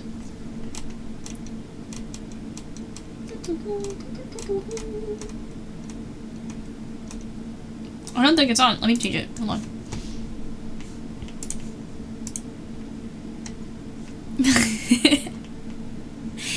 Okay, let me take a look. Oh, I don't have this on. I don't have this on. I didn't turn on half the redeems that are supposed to be on this stream. Hold on. Hold on. Hi, Feeks. One moment, please. There. Okay, everything should be on now. Oh, the command didn't work. Okay, let me double check. Hold on.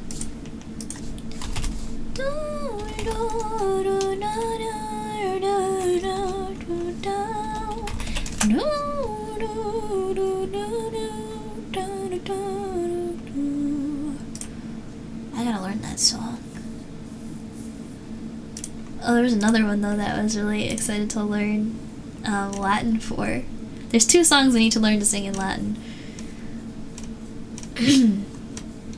Where is... Oh! Okay, hold on. Here you go. It's not... I didn't put song as an alias. Alternative thing. Cosmic Skies. Or if you get stuck in that ad break. You still a great shielder? Yeah. One of the best, if not the best, honestly. And let me see. Wait. Question for me? For me? Who do I absolutely love as a playable character? Perfect kit, fun playstyle, the whole pizza. Can't stand their personality.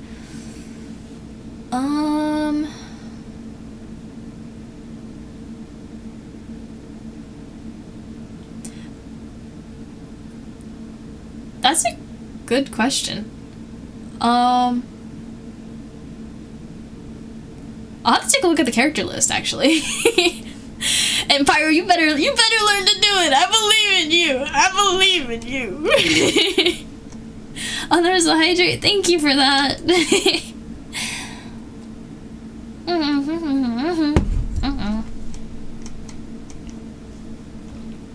The song I want to learn in Latin goes like, wait, let me listen to it real quick and I can hum it. Tell me if I recognize it. Ready?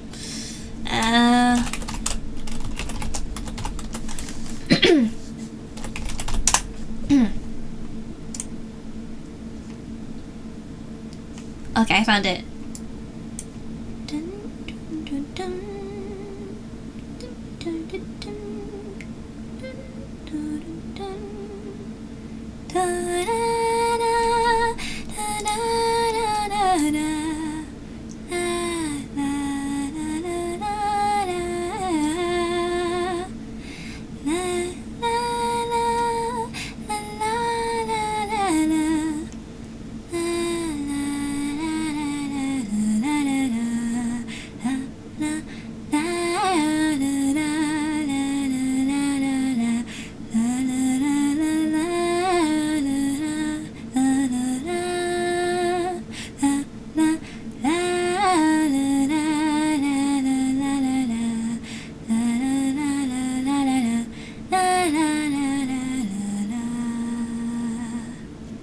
that one. Alright, let me read through this and then go look to the character menu. And let me see actually the answer for that question for you. Elan and Kinich have incredibly fun kits. A blast to get as trial characters. I can't stand Elan's personality and character in Azure Ruins. Or Ahul? I don't know how to pronounce his name. Just ruins Kinich. He's really annoying, yeah. And Elan is a little too confident. Like, she's too perfect, you know what I mean? Like, she's cool, but I would like to see her be a little human sometimes. She's just too cardboard cut out girl boss, you know what I mean? And let me see. Let me catch up with everything that's being said in chat, because I realized I missed a bunch of things. You know a single Latin song? What? Oh, it is Carmina Burana? I've never heard of that one before. What's it about? You got just out just as I did what? As it whoa? Do I have a Discord? Yeah, guys, we have a Discord. Thank you, Thang Tak, for putting that in there. Yes, we do. Yes, we do. Let me see. No idea what song that was. Basile. Thank you. It's somebody's lullaby from Genshin Impact. That's all I'll say. Ahau? That's how you pronounce it? Thank you. That's helpful. I will try my best to remember. Hey, Bing Bong! Do you like magnets? Do you like foxes? Well, for a limited time, you can get a free magic magnet-shaped Kishi with all of our new updated flavor of Crispy Ghost cereal, now packed with more iron. No. Why? Why would you say that? So you can have a stronger body. Get it today at your local supermarket.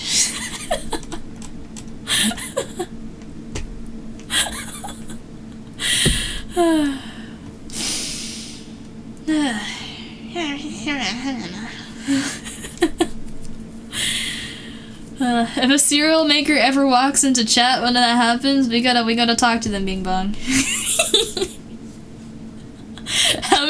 How many of you guys would eat Crispy Cone?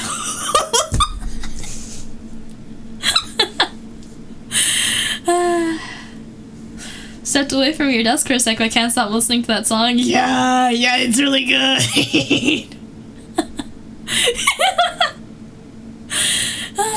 Alright, now what's this notice about that Paimon made me stop and read?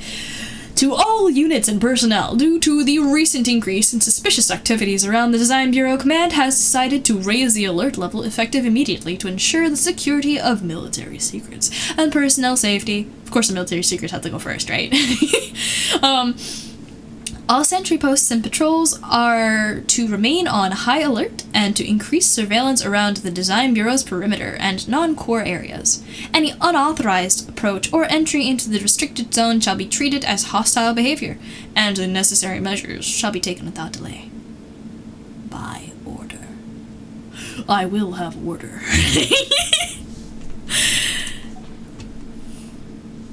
Oh, okay. Well...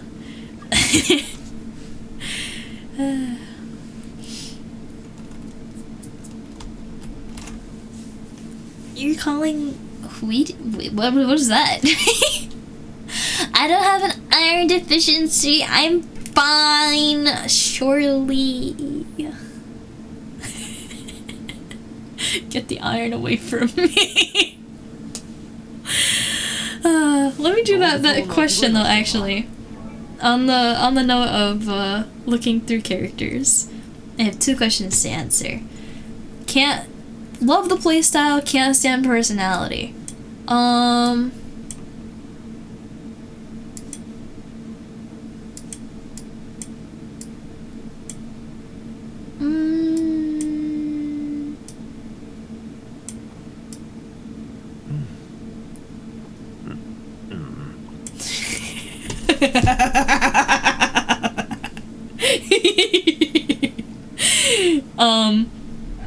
His personality is the worst.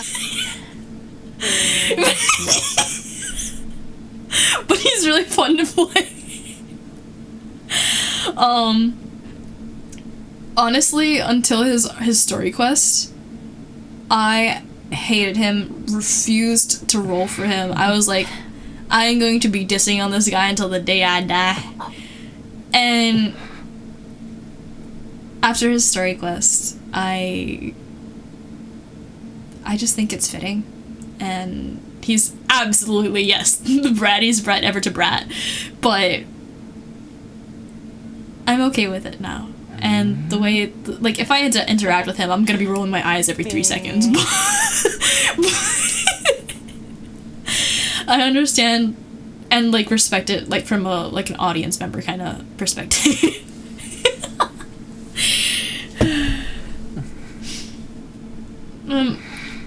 Surprised they actually got the hat to work, because I was really wondering if he was even gonna be able to be a playable character because of this stupid thing.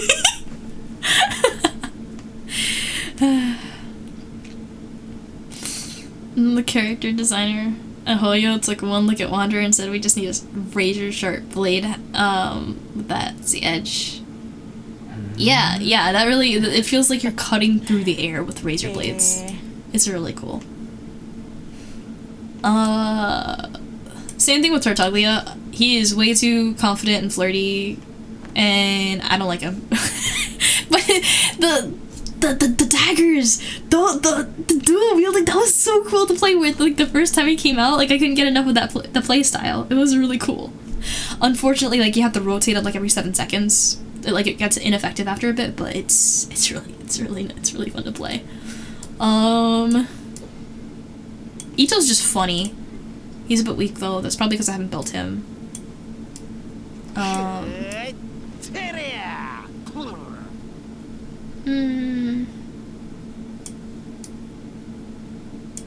Can't really say I kind of like a lot of these characters.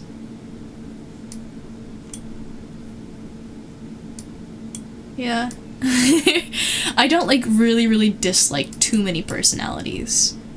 Of the ones I have, anyway. I guess, you know, I'll hate them actually as a fun playstyle, but I despise him so much, the way he's characterized and how he acts, that I will not roll for him. Like, the visual way that it looks is really nice, and his design's okay. At least Hoyo actually did abs right for once, which is not something you can always say. It's just weird seeing on so many of the characters that it feels like just paper, like, flat. It feels, like, awkward. If you ever need a salvo, you know who to call. Exactly. Or if it starts raining, just...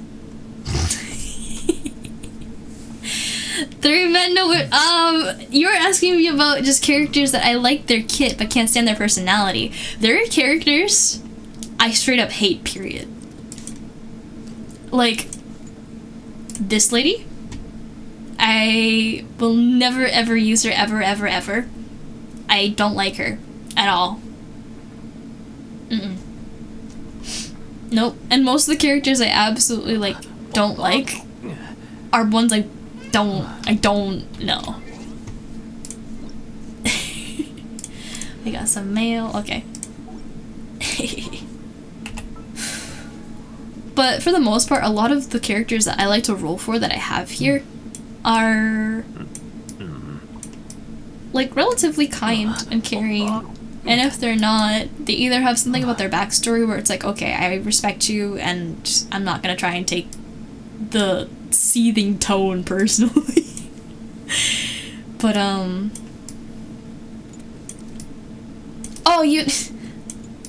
also don't like Chaska. Through and through, I just don't like Chaska. I roll for every animo character, so there's an exception there, but I just don't like Chaska. Her outfit is ridiculous. Her personality, she's supposed to be sweet, and she's supposed to be, like, the feral one, because she, like, grew up with a bunch of dinosaurs, but, like, I don't know. I don't vibe with it. I don't like it. To anyone who likes Chaska, nothing personal, this is just my personal opinion. I don't like her. And also, I don't know why, but Amber Amber is sweet in my eyes. I like Amber, but despite it being such a similar energy as... Where is she? Mualani? Mualani annoys me. Is that weird? Like, I can't. I don't... Anyway, I'm gonna stop dissing the characters now. And in terms of mains, what's everybody else's main too? Because actually, like, I'm curious. What's the diversity like here? Maddie, I already know your answer, but let me see here. Actually, it's cool. What did you somehow know? It's a complicated situation. It's always fun hearing Ito run his mouth, especially when he eats his words 3 seconds later. Just can't stand I'll hate them in general. Yeah, right? Right? Please!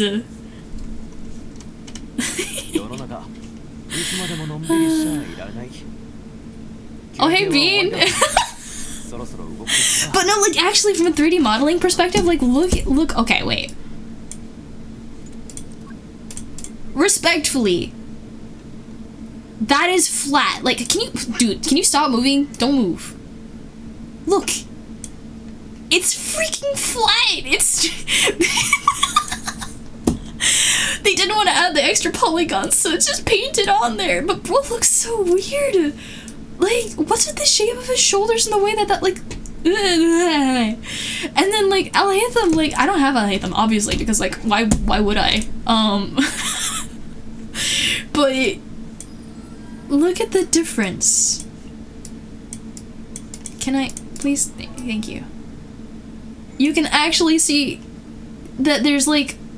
Can you like move your hand, bro? I'm trying to make a point here, but you can actually see like it has depth. It's not just like purely painted on there, and there's like, come on. There's no excuse to be that lazy. Or I think Risley, not Ryle Leslie. I like Ryle Leslie because it sounds cool, but like it's Risley.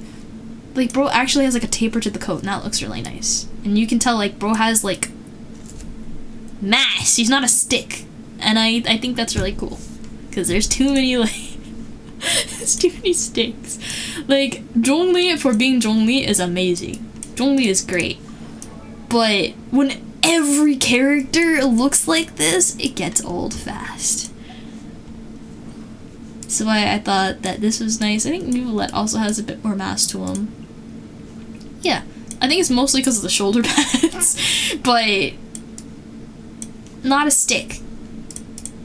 And it's cool to have some stick characters because we want diversity, but like just not all of them, please.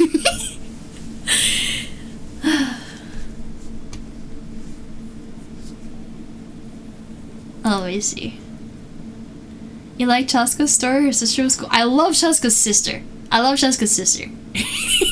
Her t-shirt, or not t-shirt, but her shirt was a little tacky, but I loved her. Rest in peace. You like the Pyro and Electra stuff in general? And so many characters you like? Yeah.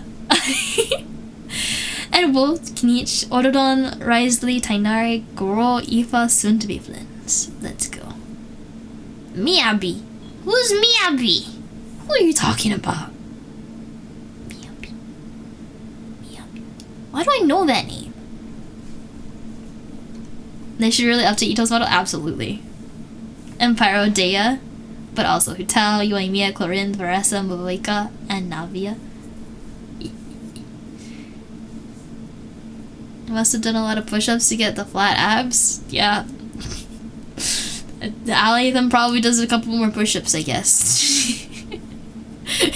Mako, yes, we know you identify as stick.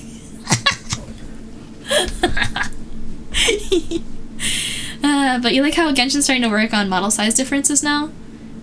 Namely, with the girls so far? Yeah,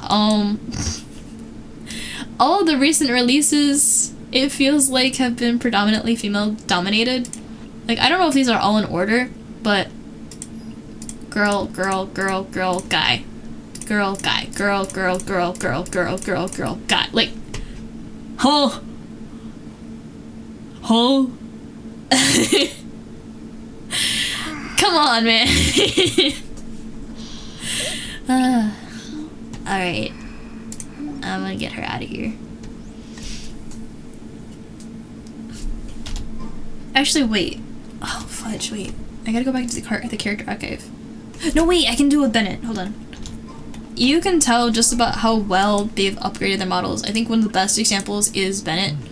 Elon is also a good example, but I don't have Elon, so I'm not gonna show that one. Bennett. So, you see the way that Benny's hair is? It's very solid. I don't know, it feels like there's not like a lot of spring bones. Spring bones in it is kind of just stiff. And honestly, the way that they did the texturing, it's very difficult to see if there's any low resolution, because the anti-aliasing is very good. So it doesn't really look like low quality anywhere off the bat. It looks really high quality. If you notice, like on that Traveler, actually, if I can find the Traveler, that for the longest time, if you look at like old, Genshin, like, playthroughs where the Travelers, I don't know if it's still a big problem, but okay, it looks like they fixed it. They didn't fix that bend there with the polygons, but anyway, this used to be super badly anti-aliased, so they fixed that finally. And the same thing with the back here, it used to be really, really bad, but you can tell from where they went from like some of the first models, like again, Bennett is a really good example because this is like one of the starting characters, right? Back all the way in Mondstadt. And then we have this one. I don't particularly like this outfit as much as his original, just because, you know, his outfit is so him. It looks so good. But one of the only reasons, and his eyes look weird. Is that just me? It's because they moved the hair. The hair is a lot further over this way now. His eyes look a little too far apart now. But anyway, if you look at the side of him like this, you can see the eye through his hair. That's a new update. That didn't used to be like that. You never used to be able to see underneath. And Elon's new outfit is like that too, where you can actually see the eye underneath the hair.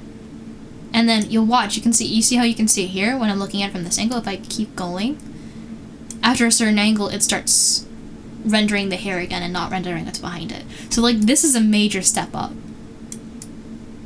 And even just looking at the way that the textures are done, you can tell that they just feel higher res.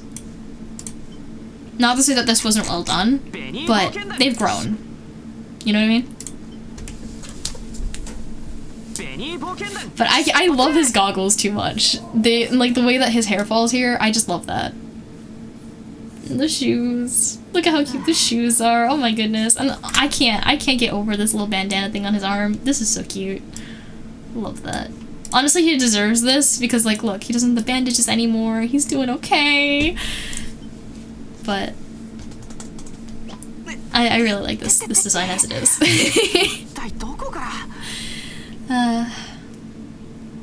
And let me see. I'm trying to read! Hold on! I gotta scroll up, actually, because I think I missed some stuff. Miyavi's from Oz Endless. Okay. That's my new name. She's the one with the super long ears. Right? Feel like the men have improved too. Yeah, like Ito came before Alhaitham, right? And they improved with the abs. Now the abs actually have topology instead of being like a flat plane. It's Kinich was the only male 5-star for over a year? Wait, for real? Jeez. Could have swore to me that up and down that Inefa was a tall female model the entire time, but no, she's the middle height. Guess the majority of people who play this game are straight men. Perhaps. Because that seems at least where Hoyo is trying to direct their marketing and their efforts and the way that they design characters, but I'm here, and there are other people who play the game, so we're waiting, Hoyo. Please diversify. Honestly, with a lot of the characters that I like to play, if you notice, not only are they just kind of more reserved a lot of the time, but they also just have a lot more coverage. I really, really, really, really like how layered clothes look, first of all. Second of all, not having like a lot of skin showing feels comfortable for me. Like personally, like I would love this outfit. I would wear this in a heartbeat. This makes me very happy. And so seeing a character not having so much skin exposed and would actually feel comfortable fighting in like a certain outfit. I don't know what she's doing in these heels. I struggle with heels, so like slay. But the rest of the outfit just feels very comfortable, and this is the kind of thing I appreciate. Same thing with Farina. Kogumi is not quite that, but I really like the way that she like floats around, like she like defies gravity. It's so cool. I love it. I don't think I need to make much of a case for him. Perry the Platypus is Perry the Platypus. I really like the colors, the way that this comes out in the bag. This is really cute, and I love that the tools of the trade are like actively on person. That's really nice. And the hat, the fact that the hat moves and stuff, it has like the animations, that's really nice. Again, lots of layers, nice coverage. I really like this back hairpiece because it glows and stuff. I think that's really cool. I could not get over I still can't get over the way this back panel on the, I guess it's like a jacket, robe, like the scales. I think that is fantastic. That is my favorite part of this outfit. Yeah, and these shoulder pads are okay too. I wish that they had like, it wasn't, you see the problem is like, it's the same thing with the abs not having their own polygons. Like these are kind of just painted on. They don't have their own like layer really. You know what I mean? Again, nice coverage, nice little keeping bag. I really like his hat. I really like his hat. Like look at the little rainbow sparkles. Look at him go. Xiao's design at first glance feels like it's all over the place, but when you realize that each different component is like a memoir to each of the yakshas, like it makes you want to cry every time you think about it. And I'm just gonna say Venti last and not continue yapping about character designs until maybe a later time, because I do want to continue exploring before it's too late. This guy, it's his fault. It's his fault that I play Genshin. Primarily, anyway. I don't know how many people don't know the story, but first time I saw Genshin, and it was an ad at an anime convention. I took one look at it and was like, ugh, Breath of the Wild knockoff. I'll never play that, man.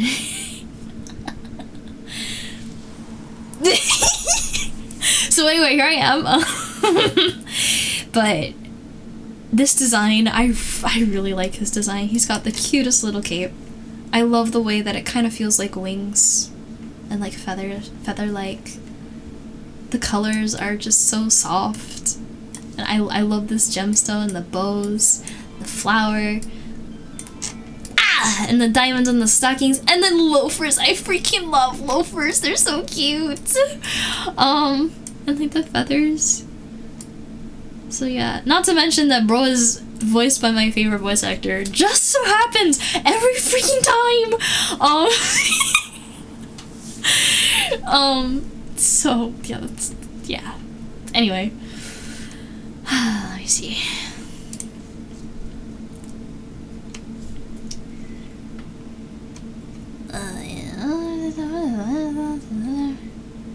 Need to play more Genshin because you have no idea what's going on.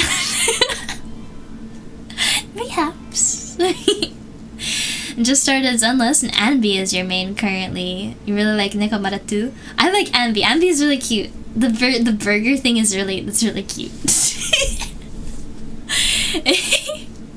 Oh god, poor freaking Diluc, wait. Where is he? Bro's hair is still suffering. It feels, oh my god, like, where is this? This is still not puffy as it could be, but like, I'm sorry. Come on. I think they did change it at one point. Am I crazy? I think they changed it a little bit, but like, it's still not what it feels like it should be. You know what I mean?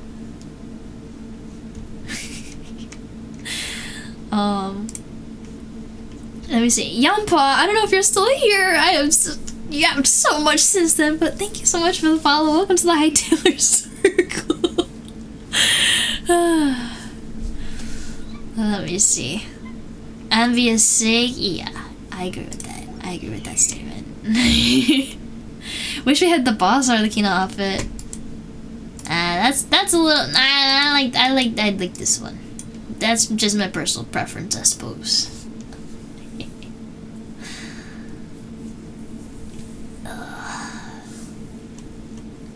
Oh, and Anthony's here. Hello, Anthony. Still want Kokomi. Yeah. Kokomi is an amazing healer.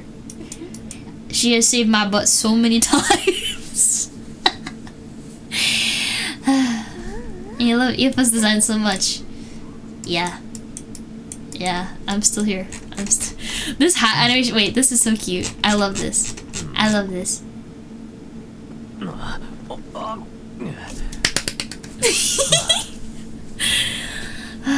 That's just one of my favorite idol animations. Anyway, the same reason why you like Miyabi is because her outfit is very safe for work. I guess is one way to put it. Yeah, it just feels comfortable. It feels like safe. And like, I don't say that because like, oh, you should cover up your skin so you don't like get catcalled or something. It's like, no, people are gonna dress how they want to dress, but personally, I just like designs that cover because it just feels comfortable. Like, I'm wearing a tank top and every 5 seconds, because it's hot, right? Every 5 seconds I keep putting on my jacket, because like the AC is, I keep making me a little cold, but then like I put it on and then I'm hot again. It was like, I gotta take it off.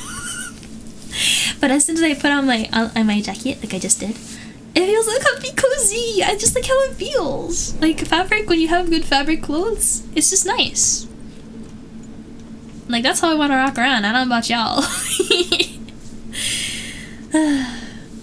Have I seen the concept art designs from the Paris Genshin Museum? I think I've seen some snapshots, actually, yeah. Did you get to go or something? Wendy! Yeah, in the Chinese, actually, his name is Wendy, right? Wendy. So how many hours do you have in this game that I thought I would never play? How do you check that, actually? I don't know if you can check that. You think the VA for Venti is doing a Genshin VA Among Us stream? Yeah, I think Genshin actually collaborated with Among Us, right? So that was interesting. I'm talking about the Japanese voice actors because I play with the Japanese. But I don't know if they're also doing with... I know that the English VAs love to play with each other, so it wouldn't be surprising if it was the English VAs. I don't know anything about the Japanese VAs, like, out of voice acting activities, really, though. I mostly pay attention to what roles they take on. Oop. Alright. Okay. Oof. Mains. Firefly. That's not Genshin! That's not Genshin! Miyabi is also not Genshin!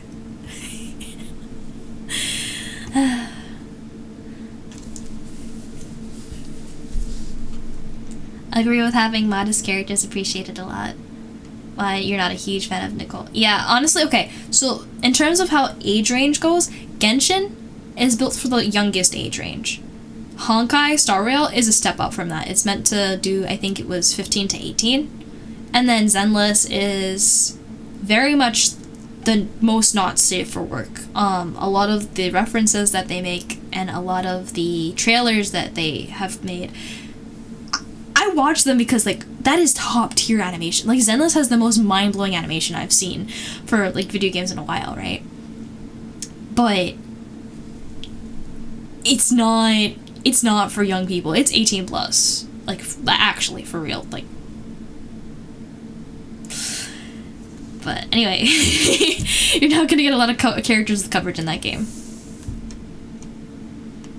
That's why you like winter, because you get— yes, exactly.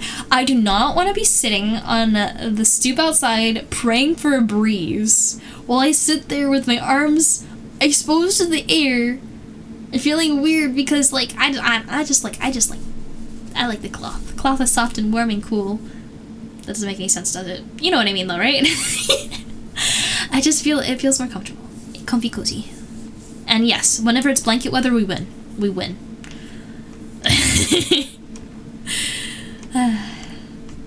Always under 2 blankets because you get the fuzzy jacket thing. Exactly. If you don't have to wear, you don't. I mean, to each their own, I guess. Sometimes it's nice not to have, like, I guess the weight, or if you have like a lot of itchy clothes or clothes that aren't as like comfortable. I understand why you might not want to wear as many layers or things that have longer sleeves, but anyway. Oh, bye sci-fi! Ta-ta! What are my thoughts on the new Honkai game? There's another Honkai game. Man. Can't believe ads stopped you from hearing opinions about character design. Unfortunately, I'll say this again, I am playing the minimum ads required to stop pre-rolls, because if I have any lower, if you guys enter stream, you'll immediately be hit by ads. And then I don't know what else Twitch will do, but I said it at the very minimum. So you guys, please, please, please, I know ads suck. I also think ads suck. I hate them. I hate them. Okay? But don't complain about them, because there's nothing I can do about it. Right now, Twitch is my only income. I don't have a job right now. I would love to make this a full-time job. I would love to do giveaways or even just move to a different platform so you guys didn't have to worry about ads. But right now, this is one of the best setups that I could probably hope for now. So no complaining about ads, please, please. If it helps, know that I get a couple pennies every time.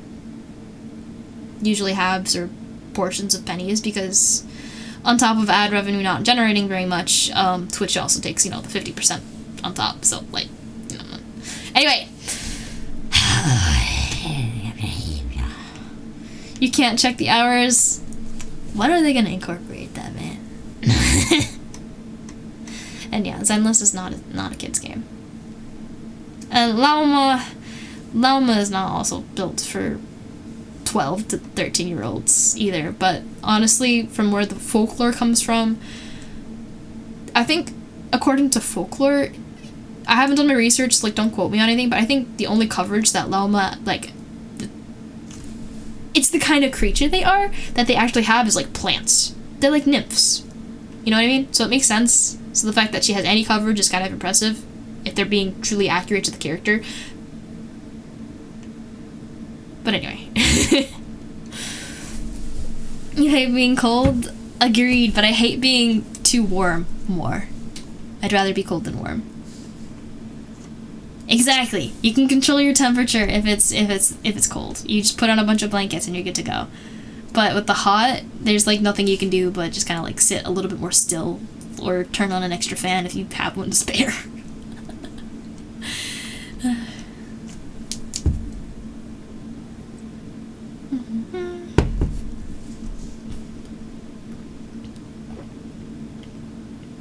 Honkai Nexus Anima? I have no idea what that is.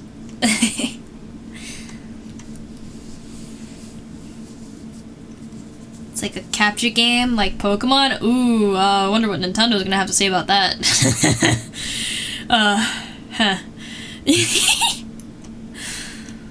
You would gladly sit through ads if it means I get a penny or 50. Yeah, wait, you know what? Let me out oust Twitch real quick. Let me see. This month, place your bets. How much money do you think we generated off of just ad revenue? Considering you guys have to watch 3 minutes of ads every hour, how much revenue do you think I get out of that? And I'm gonna pull up the statistics now, so actually, like, I can, like, quote exact numbers. Place your bets, place your bets.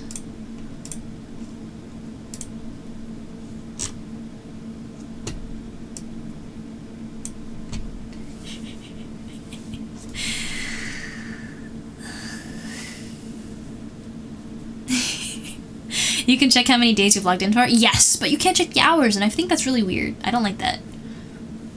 Not gonna say she's your absolute favorite Nod Krai character yet. However, she's got a strong lead so far, and then her voice is just smooth and nice to listen to. Let's go. Always love it to see when the voice actors can pull off something like... I don't know.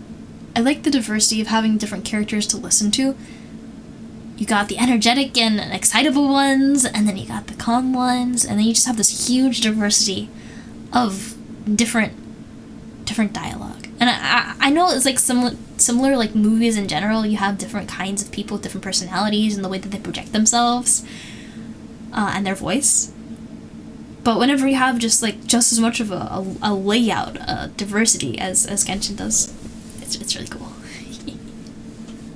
$2.05, $4.76. So any last guesses? 15 cents. Ready, drum roll. $3.40. $3.40. And it's been like a month. $3.40. I honestly don't think it's worth it. And you know the funny thing? I actually don't know if that's before or after they take 50%.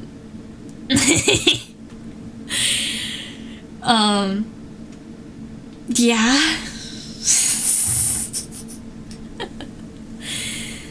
So, yeah. Your regular reminder for anybody, if you know your creator asks, oh, make sure if you complain about ads, make sure you sub. I actively hope you guys do not sub, because I don't want you wasting your money unless you feel like you're genuinely getting something out of it. Otherwise, if you really want to support your favorite creators, just tip them. Just tip them. And I'm not talking about me. This is just in general. If you have a way to directly donate to a creator, don't do it through a platform you know is going to take half their earnings. It's just sad. It's just sad.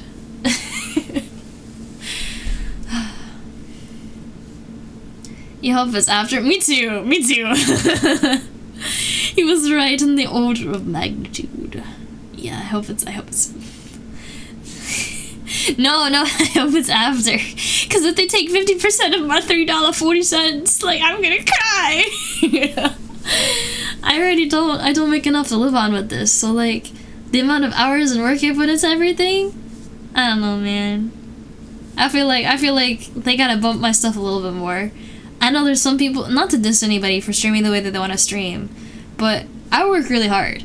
I work really freaking hard, right? To make sure that everything is, like, themed, there's cool redeems, I always got something to talk about, and I feel like half the time I'm talking to the void because you guys are here, and you guys are awesome, and the fact that you guys stick around is mind-blowing to me. And it really means a lot, because it means you're having fun, hopefully. If you're not having fun, get out of here. But when I'm trying to reach new people, it just feels so hard. It feels like nobody sees when I put something up, you know what I mean? Whether that's my going live, or like an art piece I worked a year on. You remember the companion cube sticker? For the amount of time it took to put that together,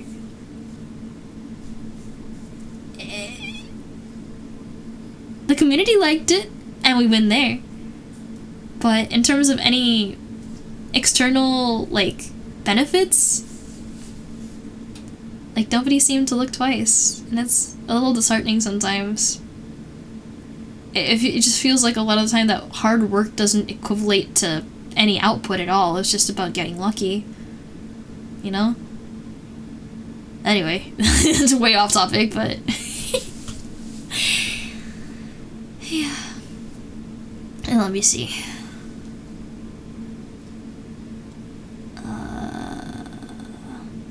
Did I watch the Holy Fair content? I've been meaning to. I really want to watch Dylan Goo's Progenitor. I've been meaning to catch up with that. I think Sebs was on that project, so I want to see what they did.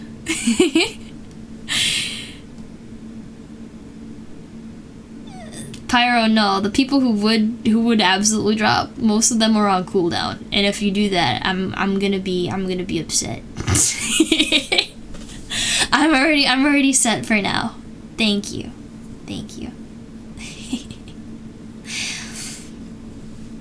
You got a free sub through Prime? Let's go. You know what's crazy about Prime subs? You guys should yell at Twitch if you get the opportunity. So, does anybody remember, real quick, chat, how much percentage-wise does Twitch take out of every affiliated creator's pay wage thing? Anybody know percentage-wise how much they take? How much they take?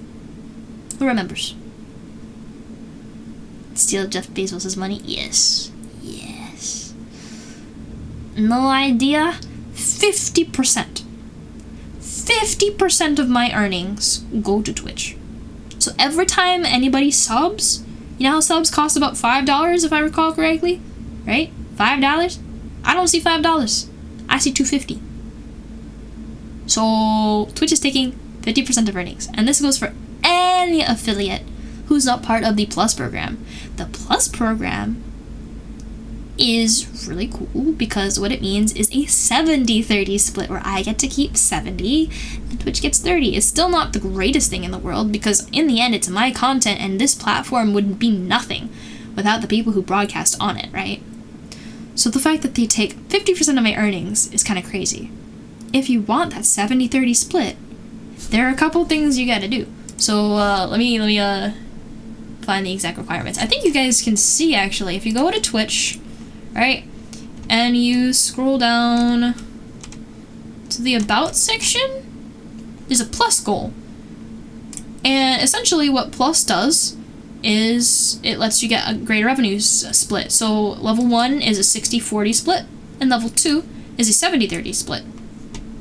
And for every time somebody subscribes, you get a certain number of points. So tier 1 is 1 point, tier 2 is 2 points, and tier 3 is 6 points.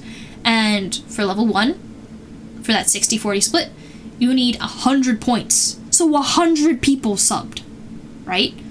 For level 2, you need 300 points. So 300 people, right? Kind of crazy. And you know what doesn't count? You know what doesn't count? Gifted subs do not count towards the Plus program. Prime subs do not count towards the Plus system. So even if you have a bunch of people subscribed to you, you're still not entitled for that split if it's made up of gifts and Prime subs. They do not count. And I understand gifted subs, perhaps because it means like, oh, well, one person might have gone absolutely crazy and, just gifted a bunch of subs, right? So it's like, okay, I understand, maybe it's not valid or whatever, right? But the fact that Prime subs don't count doesn't make any sense to me. Because it's still a sub. Just because they got it for free doesn't mean, like, imagine you have 2 subs, right? You have sub A to A creator and sub B to B creator. Whoever you decide to use your Prime subscription on is suddenly at less of an advantage than the person you decide to actually spend, like, the money for instead of... It just doesn't make any sense, You don't... Okay, so they changed it from... It used to be that 70-30 split came from being a partner, which is like, oh, you have a 75 viewer average, which is like... Guys, am I a big streamer? Am I a big streamer? Like, let it come crashing down. Am I a big streamer? Let me, just to put things in perspective of how hard it is to get up there. Spoiler, I'm not a big streamer. I know this, right? I am still, at my current size, in the top 2% of Twitch.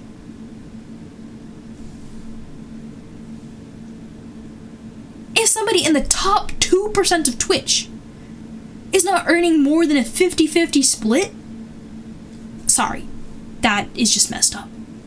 I feel like the entire top 10% of Twitch should be entitled to more than that. You know what I mean?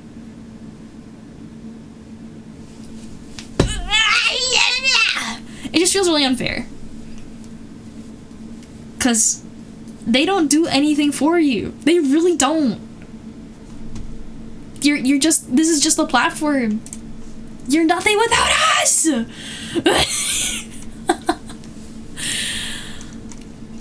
Anyway. Let me see. I gotta catch up with everything. Went on a little bit of a ramble there. The follower to real interested viewers ratio is wild. Exactly! Exactly, like... Thank you for the follow.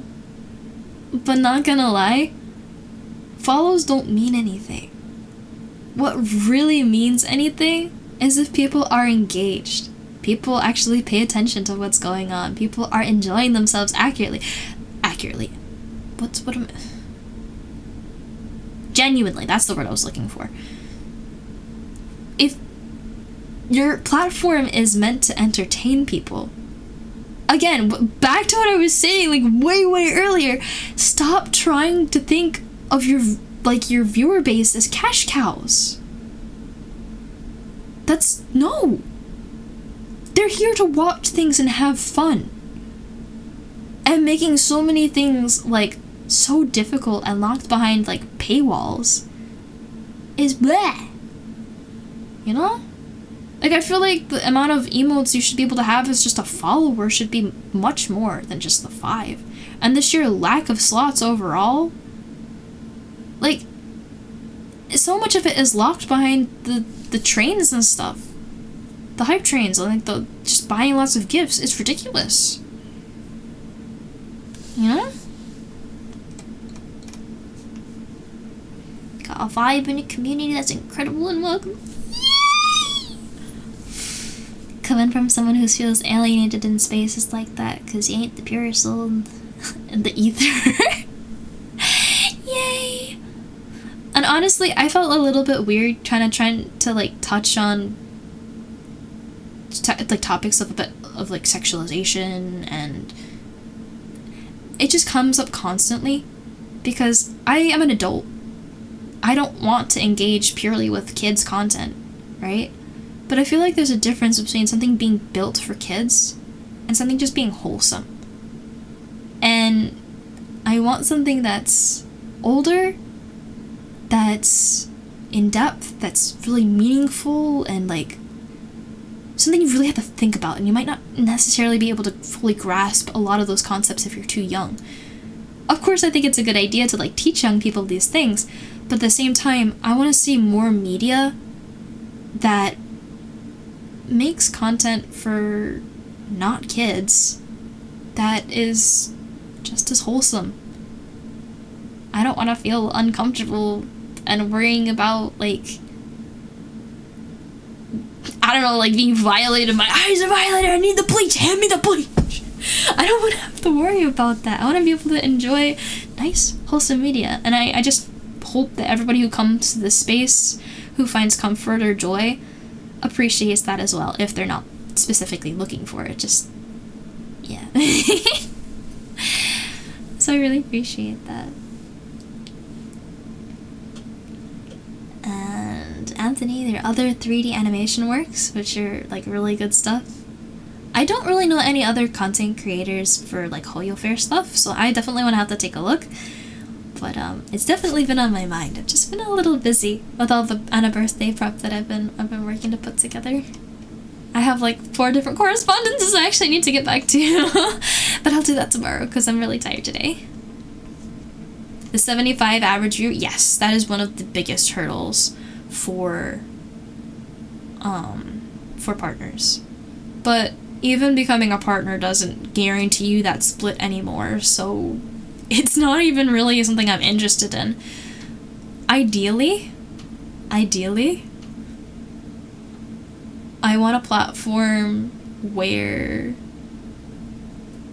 I can earn enough money to support myself, but the people who are paying anything on said platform do it because A, they want to, B, they get something meaningful in return that doesn't feel like just trying to milk them for money, right?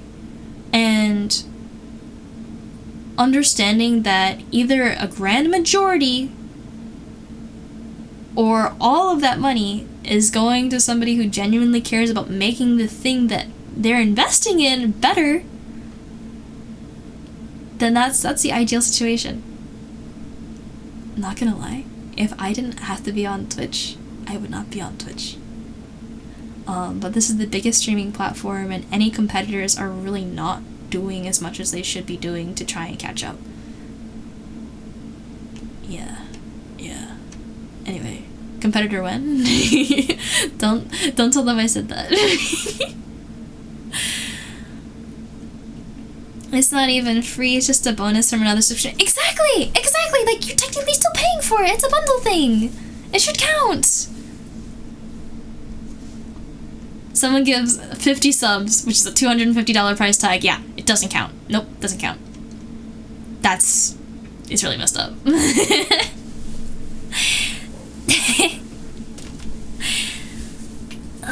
Hold on, okay. Maybe not. Wait, I forgot what point you were talking about. Still someone super streamer. Yes! Thank you. That makes me happy to hear. Screw top 1%, shooting for bottom 1%. Wait, what are you talking about? Don't do that. Number one. You can be number one. Actively, wait, what? And yeah, wait, you can't even just maintain that 75 viewer average, like, once. You have to maintain it, period. It's a lot of pressure. Especially imagine, like, 75 people in a room. Like, holy moly. I remember when there was a university that tuned in, it, like, went up to 60 people, and I had no idea. Guys, just as a disclaimer, do not tell me if a lot of people come into stream, because I get super nervous. There's a reason I have the viewer counter off. Just don't tell me. Don't tell me. If it'll happen, it'll happen. I'm just gonna keep doing what I think I do best and hope for the best, but I can only hope. Yeah. Let me see. You can list so many 3D works? I'll bet. You sound very enthusiastic about it. Fun fact, my birthday is exactly a month before yours. Oh! Let's go! So, I guess I should say, happy belated. And Anthony just says there's some Billy stuff too. Other good Zenless and Honkai Horror stuff as well. I don't doubt it, but I'm not gonna watch it right now. I wanna go back to my exploration. I think I finally caught up with the chat.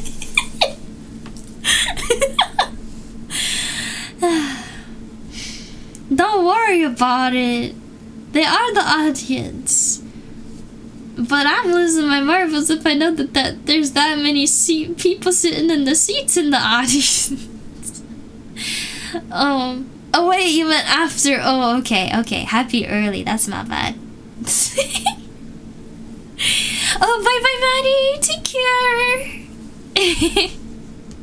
Welcome to the bottom of chat. We have marshmallows and a bonfire. Fantastic. Music to my ears. Let me read this.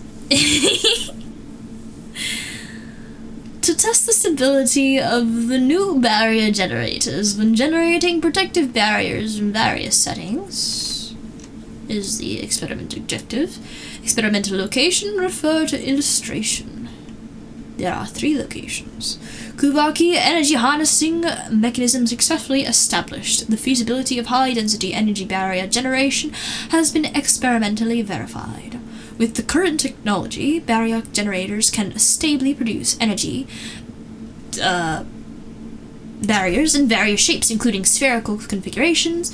Prolonged high-intensity generator operation can cause overheating and material fatigue.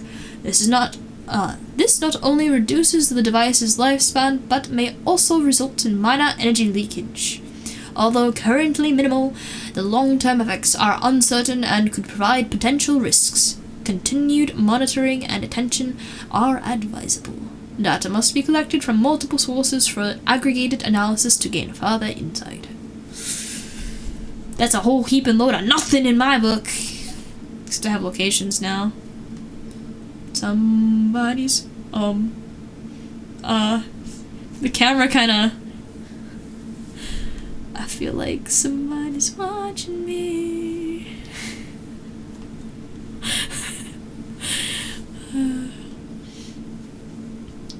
November is best month. No, October, spooky season. Spooky season. September is when school starts. No, the PTSD.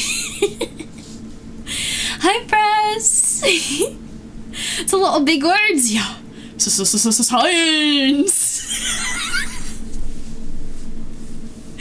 Yes. Hearing me read all the science mumbo jumbo's putting Paimon with the detective glasses on your mind. You mean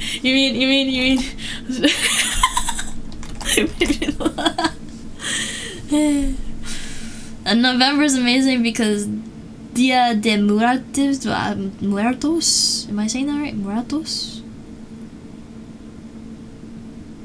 Can't celebrate it because religion. Wait, what? Why are not allowed to celebrate? Oh, wait. Halloween? Wait, are you not? What? Why? Why? Why am I not?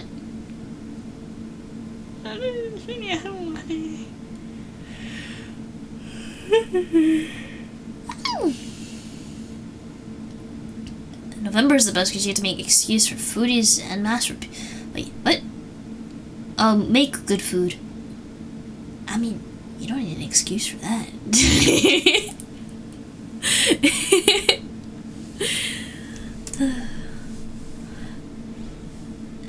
Muertos. That reminds me of, what's it? How do you pronounce it? DL? Wait, maybe it is what I'm thinking of. I forgot what it's from. I think I've heard the phrase before, but I don't know where it's from. Halloween is a Christian holiday. Is it? I thought it was a pagan holiday. I know some Christians don't celebrate it, specifically because they think it's associated with the devil. I read this already. Why is it still sparkly? Why is the person still looking at us? Go away. Who goes there? I can't see no one. No, no Mariah Carey. No. No. No. Keep her iced. This is why I came in. Isn't it? Oh, hi, Temple! Oh, bye-bye! Hi, bye! Thank you! Oh, where will I go? I checked this one already, didn't I? Yeah, it's the same one! Yeah, Paimon, you said that like 3 times now.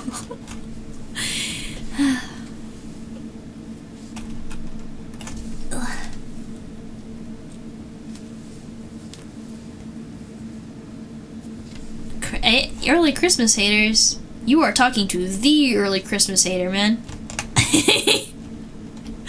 I refuse to let Christmas songs play in my presence lest I cover my ears and scream like a banshee. Before it's like a week or 2 weeks within the span of Christmas itself. Absolutely not. This is a jar. Why is it a jar? I don't see a jar. Is this supposed to be a jar?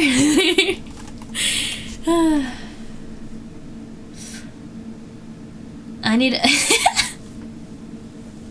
a speaker stand.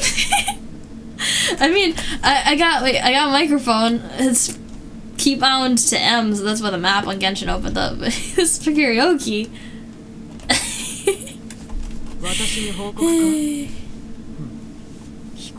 What does she do? She's singing the Christmas tunes before it's Christmas. I won't stand for it. What am I supposed to do in here? Somebody's looking at me funny from all the way up there. I don't know where to find them. Do I go back?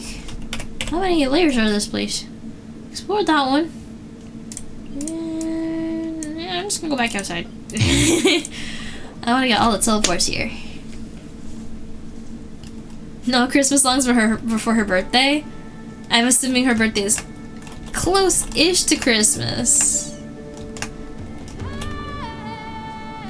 Can't celebrate Dia de Muertos? Dia de Muertos. Yeah, that's fun to say. Halloween's a maybe, but you can't celebrate either. Interesting. I actually don't know what Dia de Muertos. I don't remember or know if I ever learned what that celebrates, but Halloween. Oh, Day of the Dead! Okay, yeah, okay. That makes sense. I'm silly then. I did know, but only the English. Why is Day of the Dead no good? Oh, and wait, I'm missing so many redeems. Wait. There.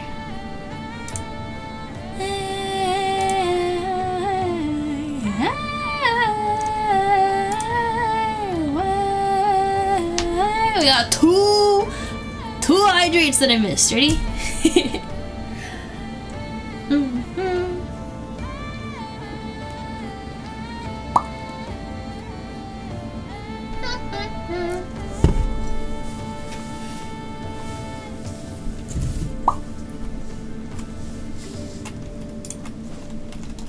Don't go crazy for Halloween.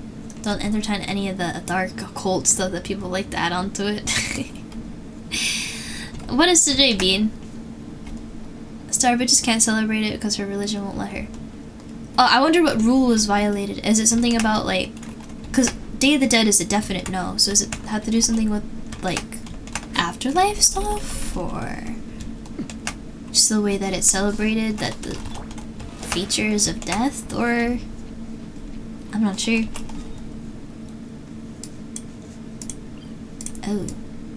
Oh no. There's a whole can of worms there. I'm not going in there yet. I'm just gonna go out and walk on the water. Also, I just realized Starbit, if you don't feel comfortable talking about it, you do not have to answer those questions. I am just curious, and if you're comfortable with sharing, then I am happy to be enlightened.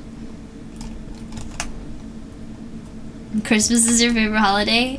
It's hard not to like Christmas. I like the idea of gift exchanges, and Secret Santas are always lots of fun.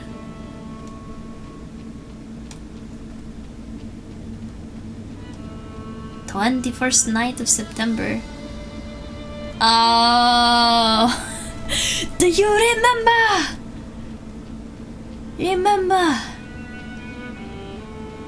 Remember? Oh man.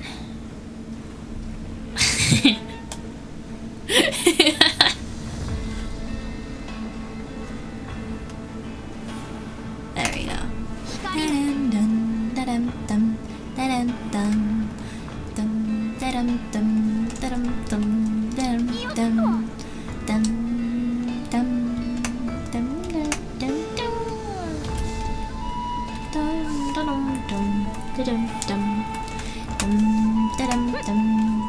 dum, da-dum, dum, dum. Dun, da-dum, dum, dum, da-dum, dum, dum, dum,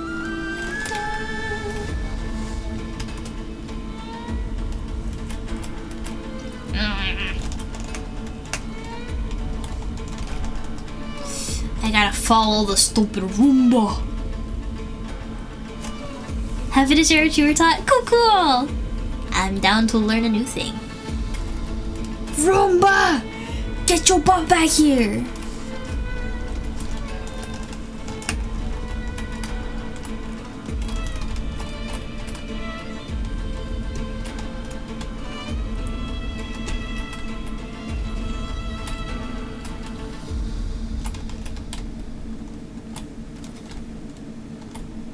Okay. Sick.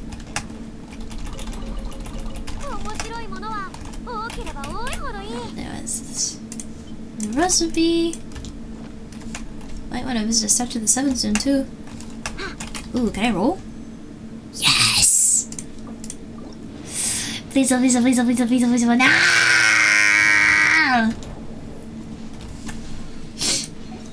Bye. Whoa, whoa, okay, like, we good? No? Yeah, let me close some tabs on Chrome and see if that helps out. Hold on one sec. There we go.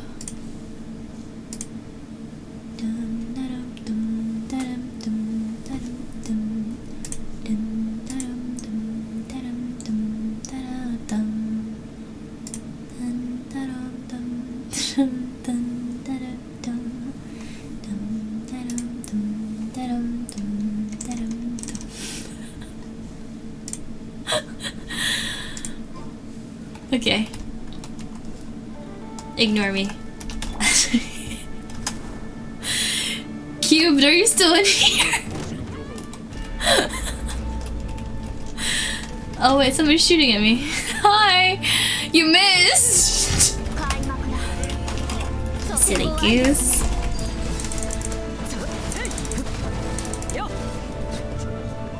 Bye bye! Next on the playlist is Wake Me Up When September Ends. Oh man. Roomba. Roomba. Oh, I got the Lunoculus. Lunoculus. Yeah, that thing. Whoops.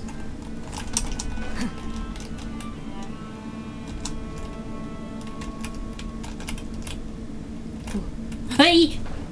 I just go down.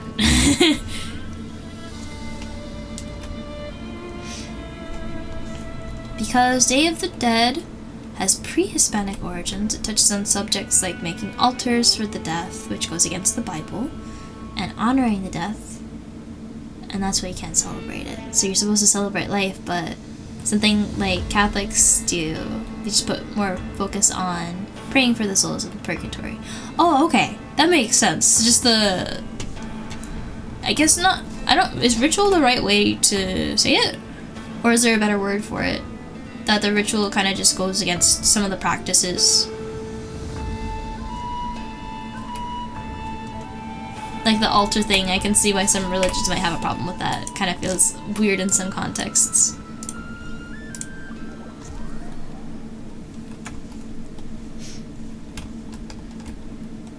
But my hunch was right. That's pretty cool. In that it's something about the way that death, in that case, is kind of like celebrated. Yeah, Rich. Okay, I see. Cool. Cool. Wow! Dullahans! Oh, that's freaky. Okay. Hey guys.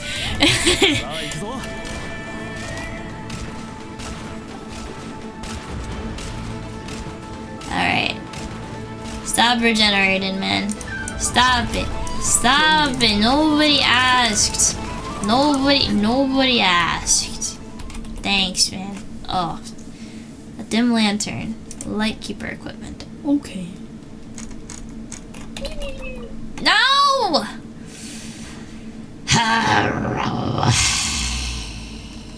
They did the Are You Approaching Me kind of turn. Yeah, they did. They really did.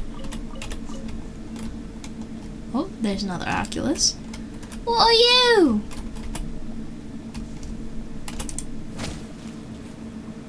Oh, I'm sorry. No, I actually mean that. They're kind of cute. I thought he would just flip over. I didn't expect Arlecchino to kind of stab him so violently. Oh.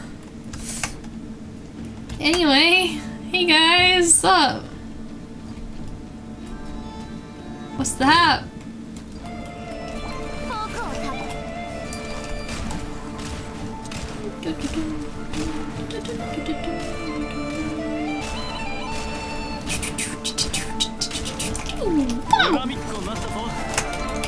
And the finisher.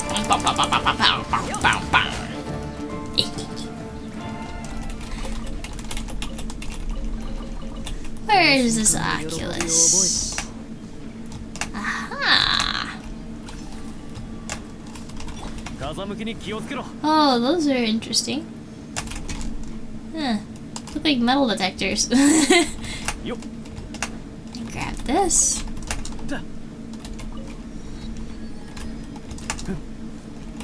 Investigate. Don't mind if I do. There's another Oculus!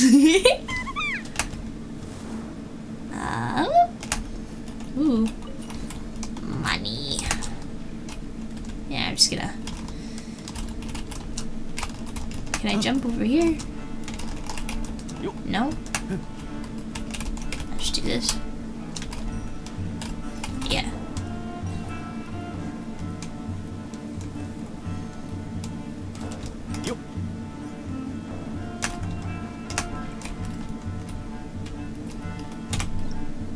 Recon bots. Huh. Ooh. What? What? I was lagging out pretty bad. Okay. See if I can fly up. I can't aim it. Crud. Let's see if these guys can do it. Give it a go? No? How about this? No. Okay.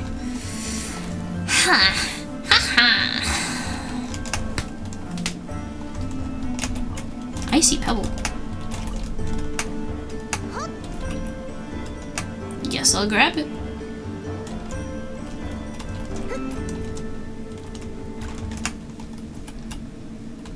These guys are lagging out something fierce.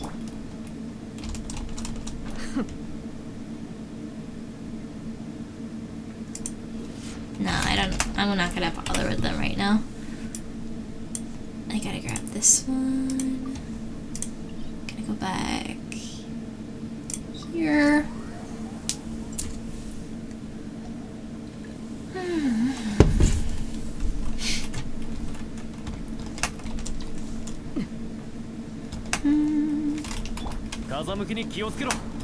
What? Berries? No.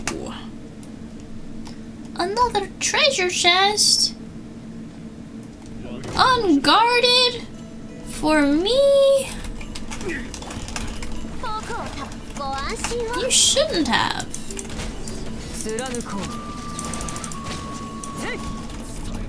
Extra materials to boot. My goodness gracious.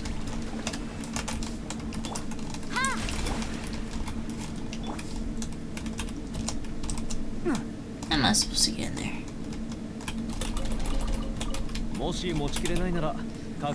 Time to become a Roomba. Okay. Now what do I do? Oh, okay. That works.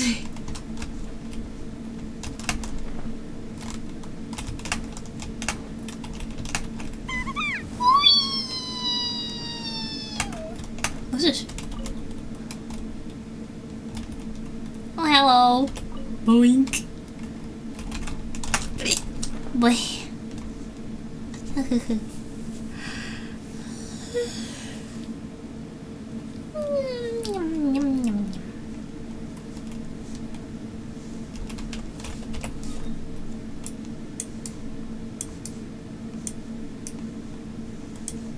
think that's, aside from the interior of the building, the last teleport. Oh, this one too.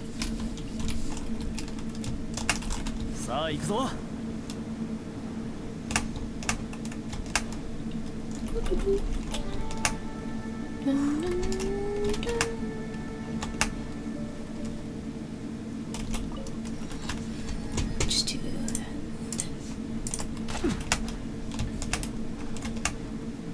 How is this chest supposed to open?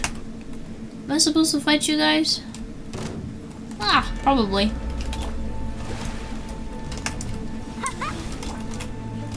There we go.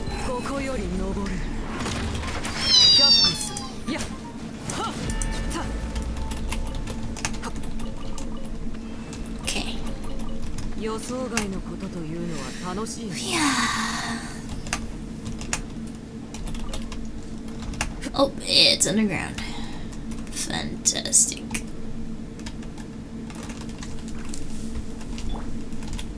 Wow.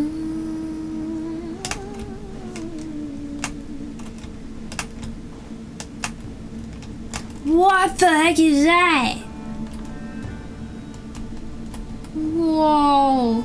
Now that is fantasy creature. That is cool. I like that. You look very cool, good sir. You're also very buff and powerful. Respect.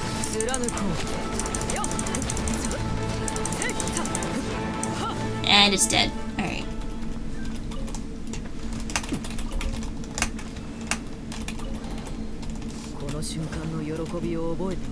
Eh. Ooh. Eh. Oh. Anyway. Then there's one. Oh, it's up here. I was like, that's really far up. How am I supposed to get up there? Oh, it's just right here. I'm okay.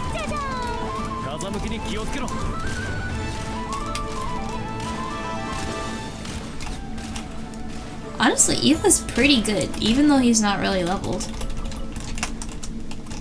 Would love to see what he's like if I actually leveled him up. It's like weapon. Okay, this is level 90. Okay, he's not that under leveled. I take it back. Okay. Let's see. Here, navigate here.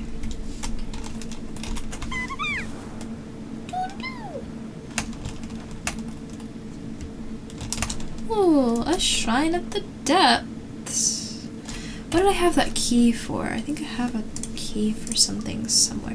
Ooh. I think I will have enough for another roll soon. This is a Sealy? What's this? Hey, man. Oh.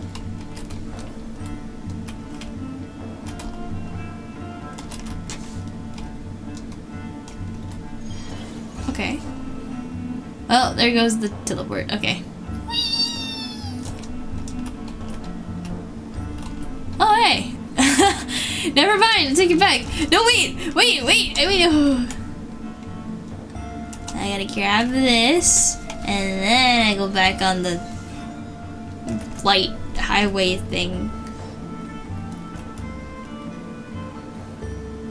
Nice.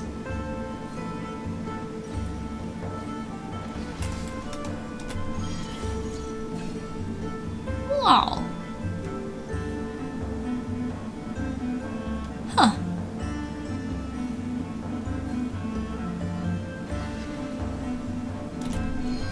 It's really nice and peaceful. Wait.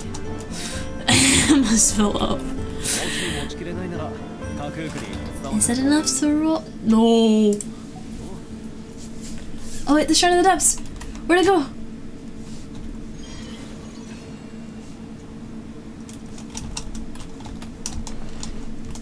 Oh, where'd it go? At least I found some more treasure.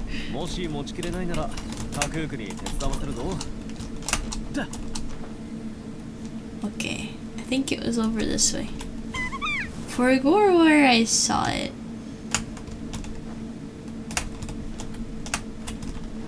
Which is maybe not the best, all things considered, but hey.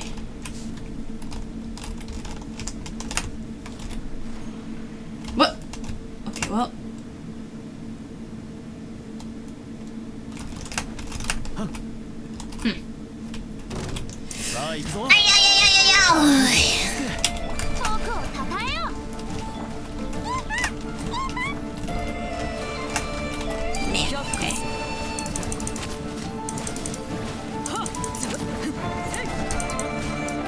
I don't know if these enemies just feel really easy or if I actually built my Arlecchino since the last time.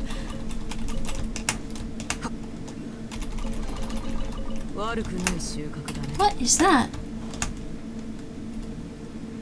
The jellyfish! Hey man!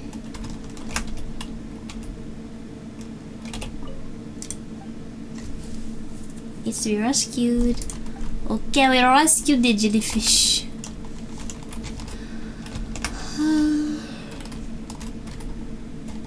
Need a magnetic.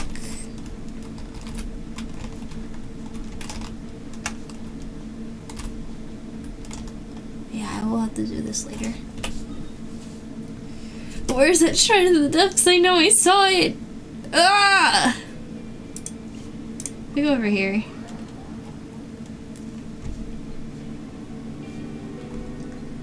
Ah, cradle sticks.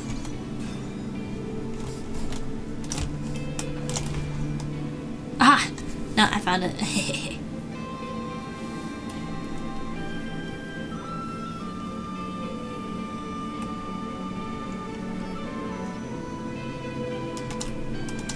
Bubble particles. Hey. Wow. 80 primogems. Okay. Is that enough to roll? No, okay. Ay, ay, ay.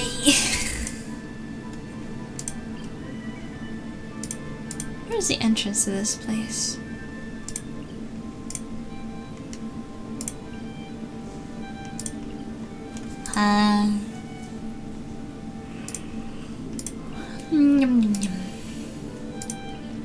Probably over here. I don't think I have enough energy today to find all the teleports. Kind of like lost in here.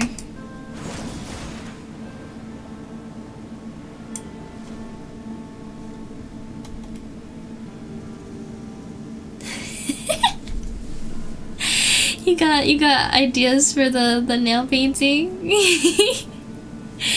As long as you draw a design, you can submit it. I would say it's best to think of things that will match with what's going on with stream, or just like a joke within the community or something like that. But it's gonna be up to the community to pick, so that's... yeah. But if you design it, I will wear it. I'll take a picture.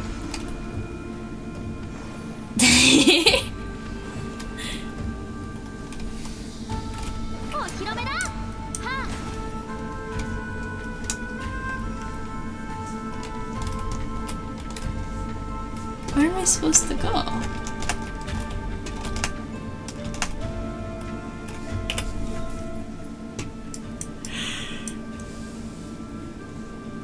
You know what? I got all of the above land teleports, and then I get to explore here next time. I'm very excited to see what's over there. Maybe I'll have time for these at some point. Let me go over here. This feels like it's probably the best view. Oh yeah, I think I was right.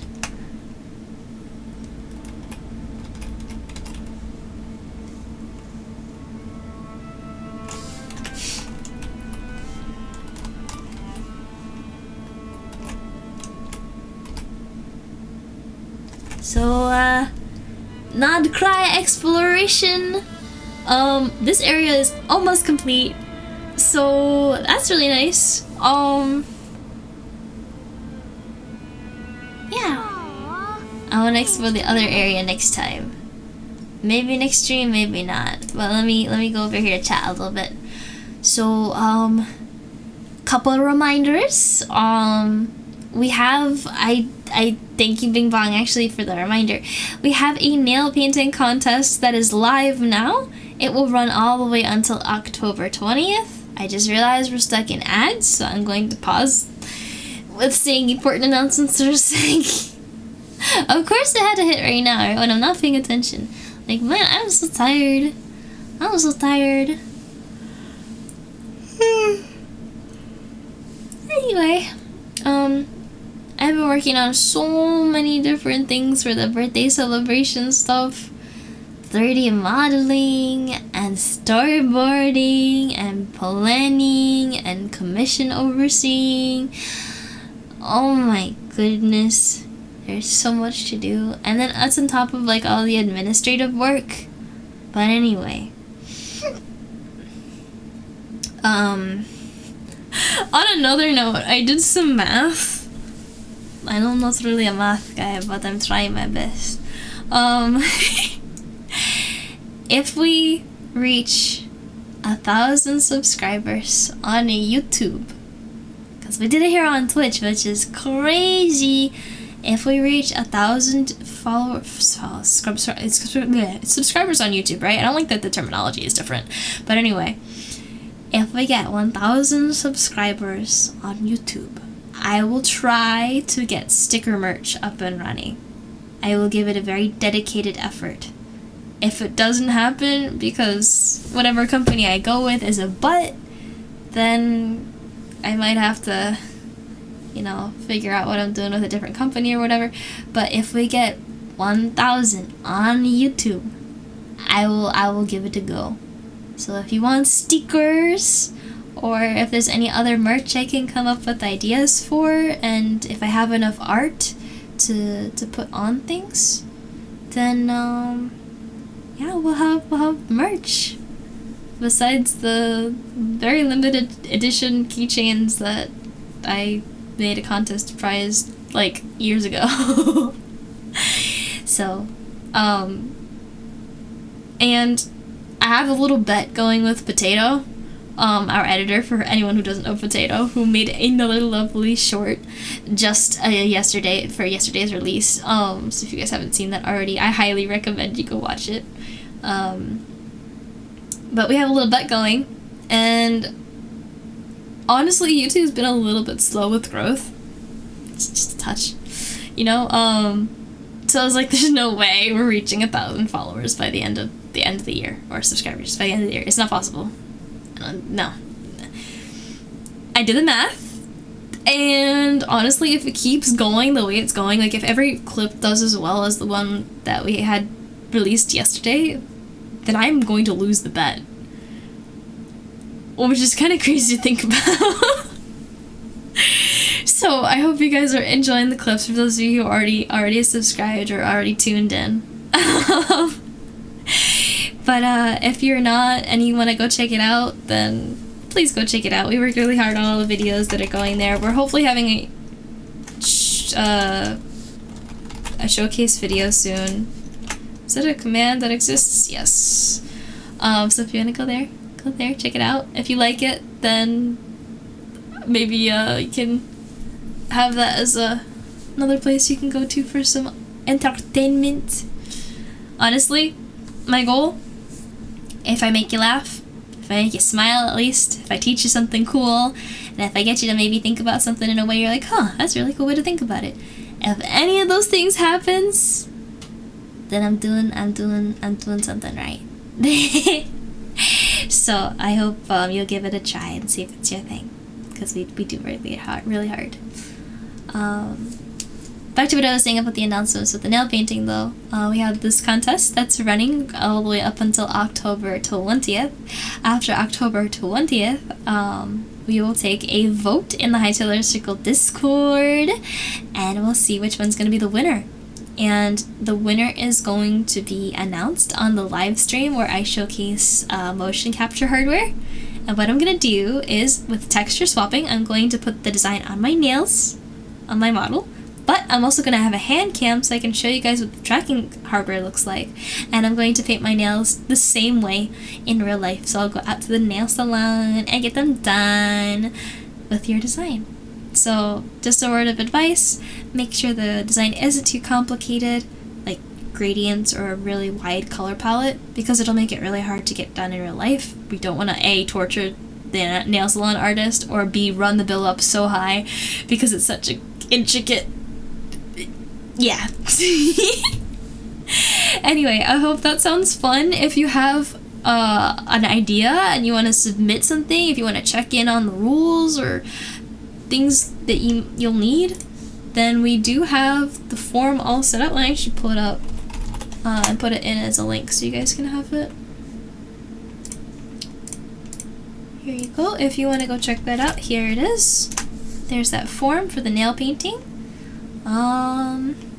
Yeah, that should be everything. Again, collaborations are on hold until I can get all my Anna birthday stuff sorted. So that'll be on hold. If you guys have any ideas or preferences, thank you, for things you'd like to see me stream, whether it's a game, whether it's art, if you just want me to talk on a particular subject, if you think there's something interesting and you'd like to hear my take on it, I am really excited to hear any stream ideas you guys might have. So if you have any, do feel free to pop them into the Stream Talk channel of the Hightailers Circle Discord. If you're not already in the Discord, here's the link again, anyone who wants it. And I think that's everything. Any questions? Did I miss anything? Everybody knows about my birthday, right? You're coming to my birthday, right? We have so many cool things planned. You're coming, right? I'm gonna go on over to my ending screen here. Thank you guys for coming today. I had a lot of fun, even though I'm kind of tired. Today's been a slow day for me, but I'm glad I got to explore. Anyone who doesn't know, I stream Sundays, Tuesdays, Thursdays at 10 o'clock EST, 9 o'clock CST, 8 o'clock MST, or 7 o'clock PST. So next time I will see you will be on Tuesday. But till then, take care, stay awesome, and purvey the positive